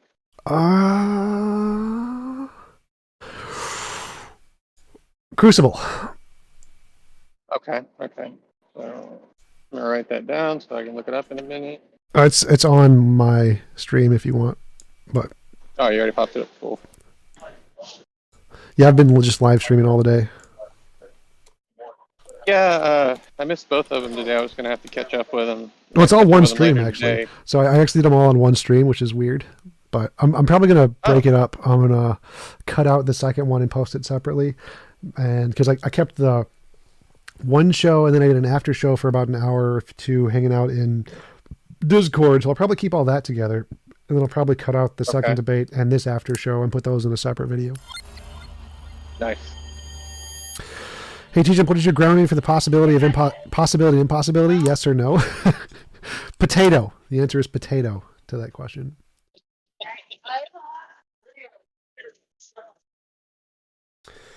Frank, MBJB, how's it going? I forget. Jim Bob. I remember the Jim Bob part. I don't know what the MB stands for. Frank, how's it going? Beowulf. Yo, Tom, what's up, man?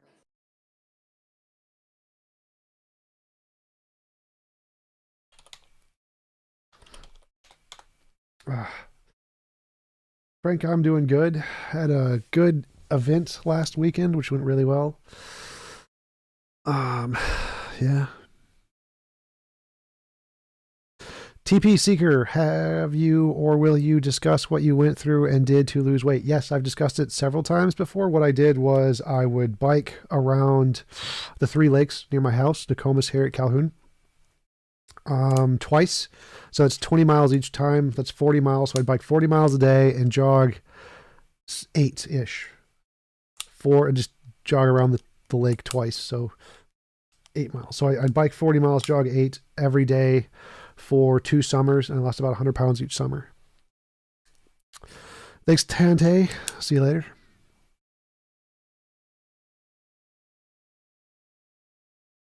Ooh, Discord call-in links there. There shouldn't be 2. Weird looking thingy. TJump banner. Whereby link. No, that's not it. Chat box. Merch. Yeah, there we go. Now there's only 1.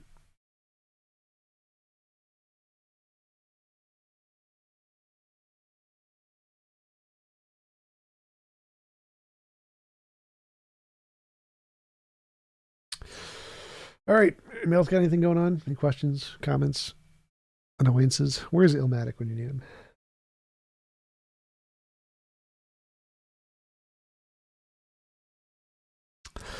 Anybody in the chat want to come and join the Discord and chat, or have any questions that I can find? Where I don't even know where. There it is. Was Ryan Lyon, friggin' rhymes? Was that the lake where you debated the guy outside of the seawall? Yes, I debated seawall. What's a seawall? I debated a flat earther on COVID around Lake Calhoun. I think it's called Bidet Madagascar or something. They changed it to be progressive. Clinton, 7 degrees warmer in your corner of Minnesota. That's funny. Clinton, if you're in Minnesota, let's get coffee. I have an open offer for anybody in Minnesota or nearby or who wants to fly here to get coffee whenever. So let me know. Send me an email on my work email. Set something up. Yo, TJump. Hey, how's it going? Good. Hey, minor thing. On your banner, like you're the one that's at the bottom when you stream. Yep. There's kind of like one little part where it's like the text overlaps itself. Yeah, the how to join call TJump. Yeah. Yeah, I just fixed that like 5 minutes ago. I just noticed that. Yeah, I just had I was 2 like of those. watching. I'm like, I've never noticed that before, but yeah, okay. I had 2 of them uploaded. I don't know where the second one is. I hid one of them. I don't know what the second one is though. Yeah. Browser image cap. I'm in Minnesota too. So oh, nice. Let's get coffee sometime. Open offer to Yeah. get coffee with anybody who wants to hang out. Okay, cool. Number. Oh, there it is. Call a number. Call a number. Delete that one. Remove. And now there should just be the one. Call a number. There we go. Now there should only be one. Only one. TJump. Yeah. Can you hear me? Yes. Oh, hey. What does the MB stand for? It means made by. Ah, made by Jim Bob. That's it. I knew. Made by Jim Bob. Yep. Hi. How are we going?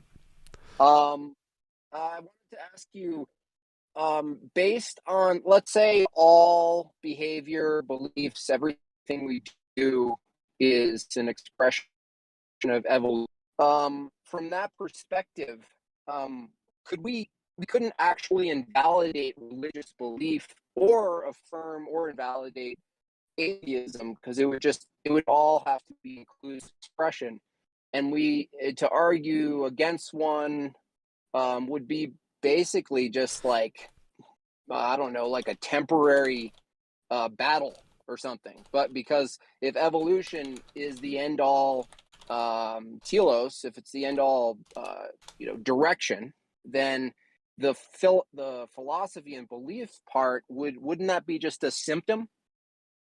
No. So like even if all of our beliefs came about by evolution can still give us some correspondence to reality. Like I can't believe I exist and be wrong. So based on our evolutionary beliefs, even if it's purely evolutionary, I can still ground logic and reason and math, and I can use those to build other beliefs and then come to some understanding of the way reality is through evidence, if we have some way to differentiate imagination from reality, which is what science is. So we can still, even if all of our beliefs are grounded in evolution, come to beliefs about reality. Yeah, but the question is, even an incorrect belief or something that was illogical, wouldn't it necessarily just be another expression of evolution? No. So Like, again, evolution wrong. Evolution can give us a lot of beliefs, and they're all responses of evolution. But evolution can give us some beliefs that can't be wrong. I can't believe I exist and be wrong. So we can base some beliefs off of those and not others, and then we could say that these are real beliefs, correspondence to reality. So whether or not they come from evolution doesn't matter. Like, it's a genetic fallacy. If I program a computer or a laptop to say, or calculator to say 1 + 1 = 2, it doesn't matter who programmed that. It's irrelevant who programmed that. All that matters is whether or not the 1 + 1 = 2 corresponds to reality. The origin is irrelevant. It's a genetic fallacy. Right, but I guess the next stage would be arguing that we ought to follow any one given belief would be an expression of evolution, like the persuasive element of it. But no. we So couldn't again, actually know. evolution can't. There are some beliefs evolution can't give us false beliefs. Evolution cannot make me believe I exist and be wrong. Evolution cannot make me imagine a round square. So because evolution cannot give us false beliefs, then it's not arbitrary that evolution gives us these. So it's not just an expression of evolution, it's an expression of reality. Reality is what makes it so I can't imagine a round square. Reality is what makes it so I can't believe I exist and be wrong. So even though I got these through evolution, evolution can't give me wrong beliefs here. Evolution is just an expression of reality. So if my belief is an expression of evolution and evolution is an expression of reality, then my belief is an expression of reality.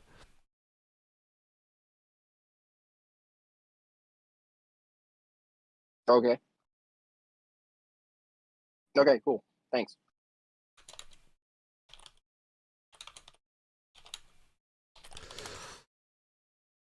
Yep, no problem. Somebody asked, I would love to hear your thoughts on Marcus Gabriel's concept of ontology. I've never heard of that. Send me an email or something. I can find his stuff and check it out. Google it right now just in case. It's easy to find.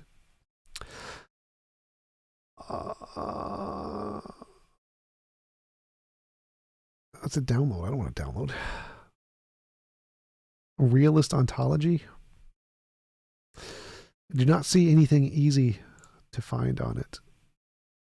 Against the World? Maybe New Realism, Marcus Gabriel. So I have found some videos on it I can check out. Favorites bar.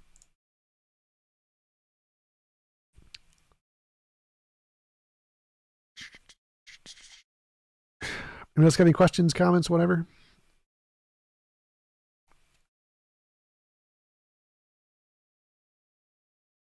What kind of coffee do you like, TJump? I like coffee that has stone fruit in it. So there's a bunch of different coffees and they add hints of stone fruit. Those are usually the best. Also, San Francisco Bay coffee is really good. SF Bay coffee.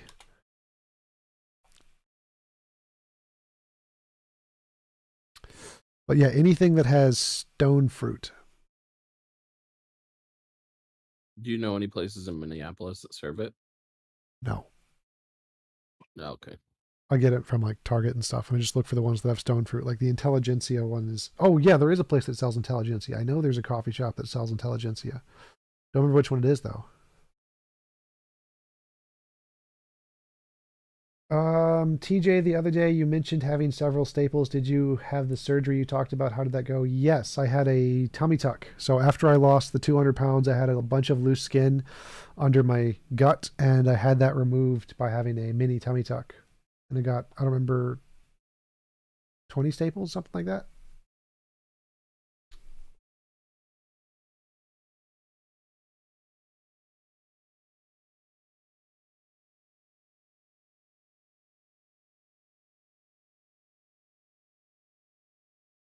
What are your thoughts on Jewish people? Jewish people are the second highest IQ, or maybe, I don't know. Jewish people are the highest IQ people in the world.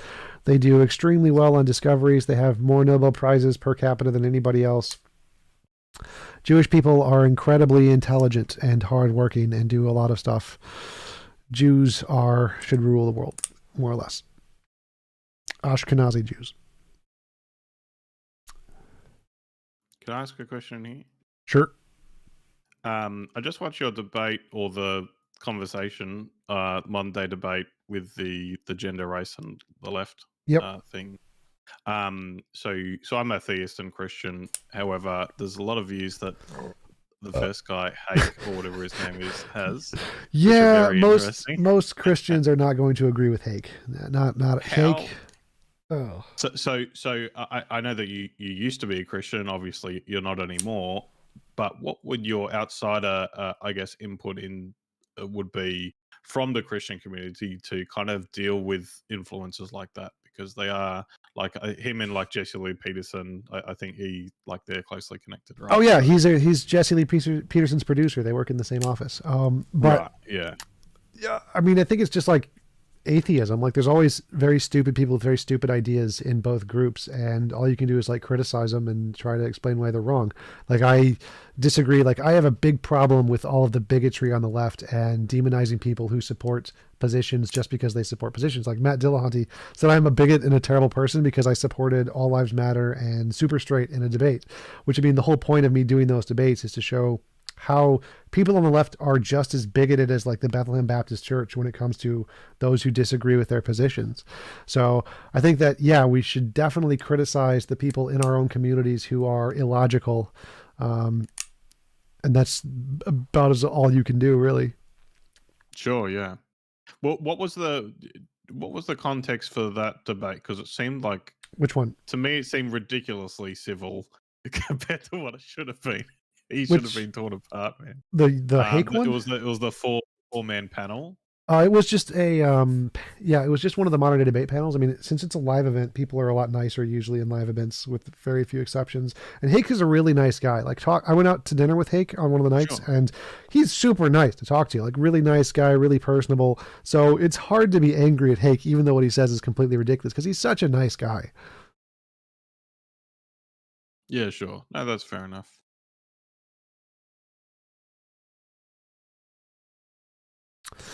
Nothing important. Jay Schneider. Jay Schneider.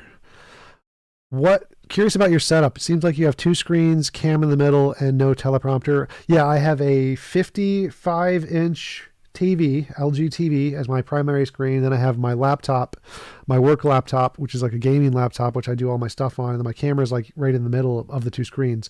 The big TV is right in front of me. I have a couple lights, some edifier speakers. I have on my Discord, I have a complete list of all my setup and all the stuff I use on one of the sections. Actually, since I have my Discord up on my screen, I can probably show it. Nope. How to set up debates. TJump streaming setup. Here we go. TJump streaming setup. So this mouse is amazing. Phenomenal. These speakers are phenomenal. This guy lets you use a mouse and keyboard on a computer. This captures your video camera footage and puts it directly into your computer as a webcam. This boosts the signal of your microphone. This captures the signal of the microphone. Best mouse ever, other than the fact that mouse wheel busts all the time. I use this as my mic. There's my TV, 50-inch. There's my laptop. There's my chair and my camera. All right.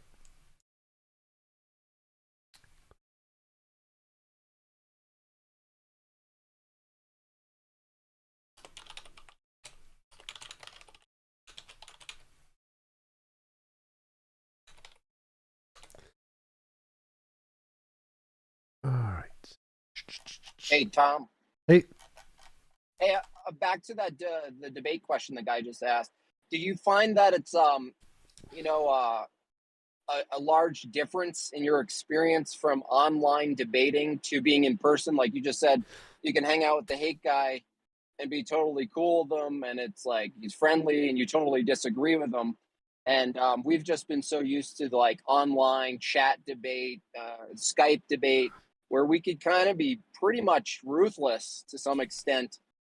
Did you find that being around all those different people, that you're actually surprisingly more capable of just being around them? Not really. Like, I don't see a difference because of my high function autism. I don't really see a difference. It depends on the person. Okay. Like, there were definitely at least 2 dumpster fire debates at the event. One was Dylan versus Infrared. That was hilarious. And the other, which, I mean, it's exactly the same as online dumpster fires. And the other one was me versus Alex Stein. That was exactly the same as me versus Alex Stein online. No difference at all. The exact same. So, I mean, it depends on the people you're with, but overall, I don't really notice that much of a difference. Got it.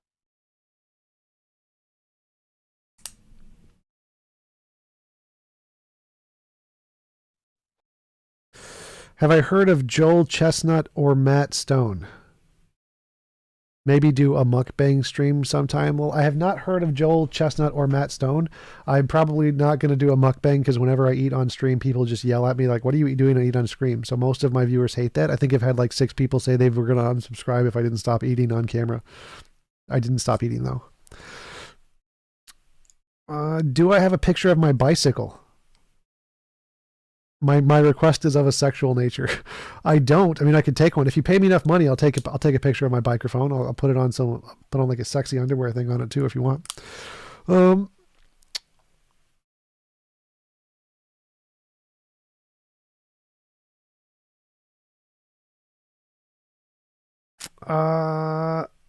Never any worries about the whole eye contact thing? Yeah, no, I don't care about eye contact. Like, some big streamers don't have eye contact. I don't think it's that important. And you're working on a setup? Nice.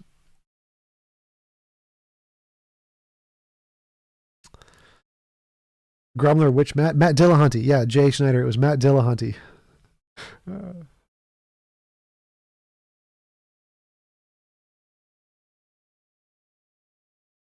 Yes, the live dumpster fire was hilarious. Dylan lifted his shirt up. That was hilarious. He like took his shirt half off.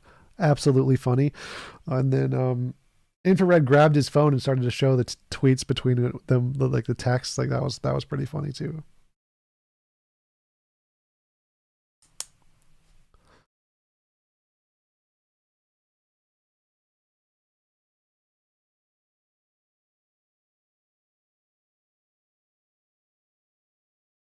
Duck eye contact. I look straight into the boobs.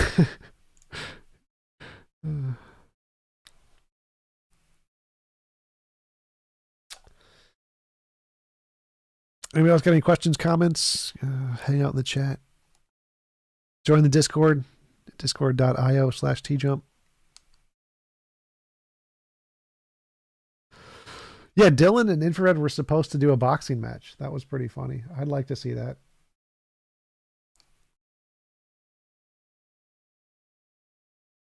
Dylan screamed. Yes, that did occur.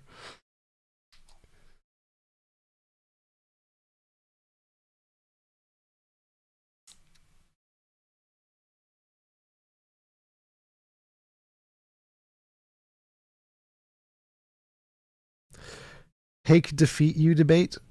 I don't know if Hake could be counted as defeating anyone. I think his view is so outlandish that it's not. I don't know if it counts as defeating anybody. But that reminds me, I need to email Hake because I was going to invite him on my show to do a God debate. Thoughts on pineapple on pizza? Pineapple on pizza is disgusting. I actually had a piece of pineapple on pizza at the event. It was Alex Stein. Alex Stein kindly gave me a piece of his white sauce, pineapple, and mushroom pizza, which was disgusting. Tante Iguana on neorealism. I don't know what neorealism is. Can you recommend some of your videos? I'm not sure what neorealism is. I don't know what that means.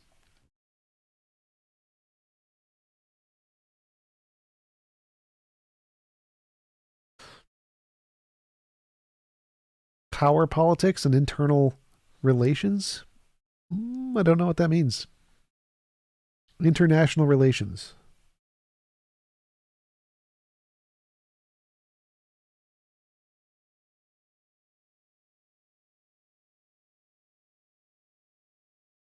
Limited potential for cooperation.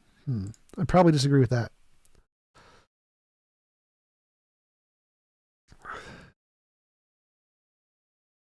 Frank Jones, yes. TJump kicked ass. The other guy is a dumbass. Correct. I agree. Next debate con, tell James to go somewhere sunny and put you in the nicest 5-star hotel. Well, we went to Dallas, Texas, so it's about as warm there as it can get. It was 70 the day before the debate. James wouldn't pay for that though. Like James does not splurge on hotel and plane tickets. I got a 5-hour 2-plane layover. So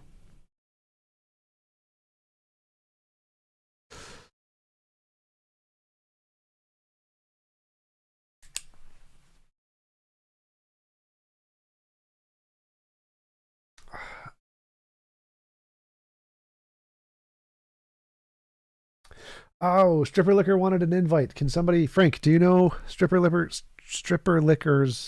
Discord name? I think it was like a J.H. something.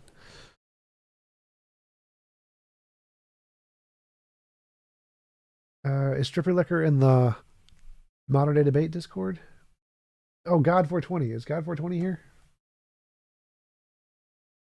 You mention to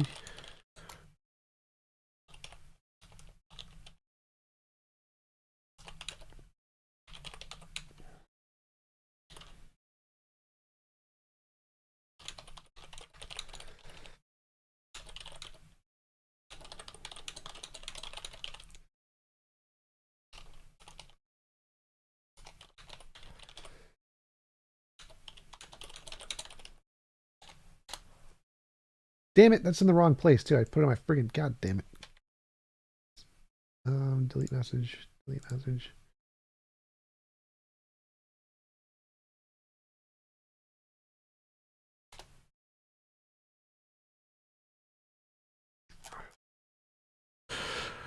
All right. Yes, James is very frugal. I would say frugal is the wrong word. I would say stingy. Stingy is a more accurate word. Alex Stein won the moon landing debate. That's funny. That's funny. I think not.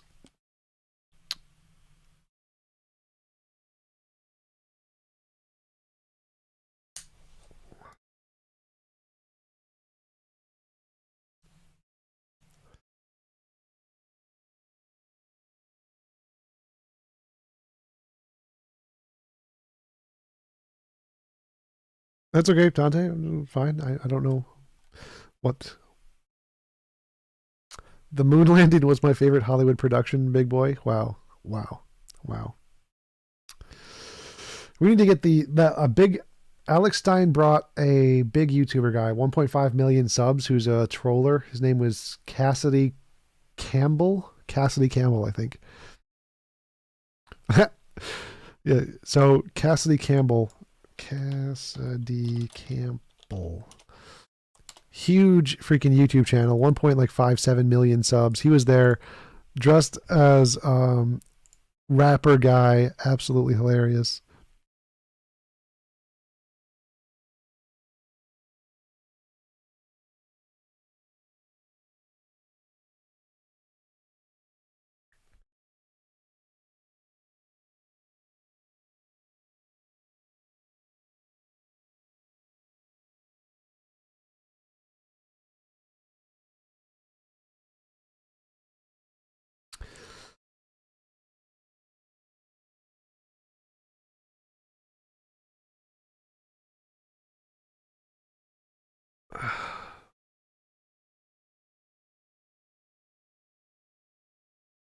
Yeah, Alex was invited. Alex was invited to do debates, but he brought somebody else who was not invited.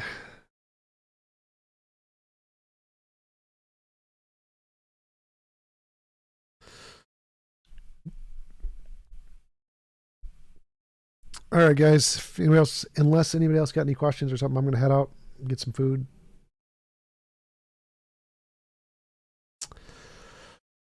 All right, that's good. It's good for a day stream.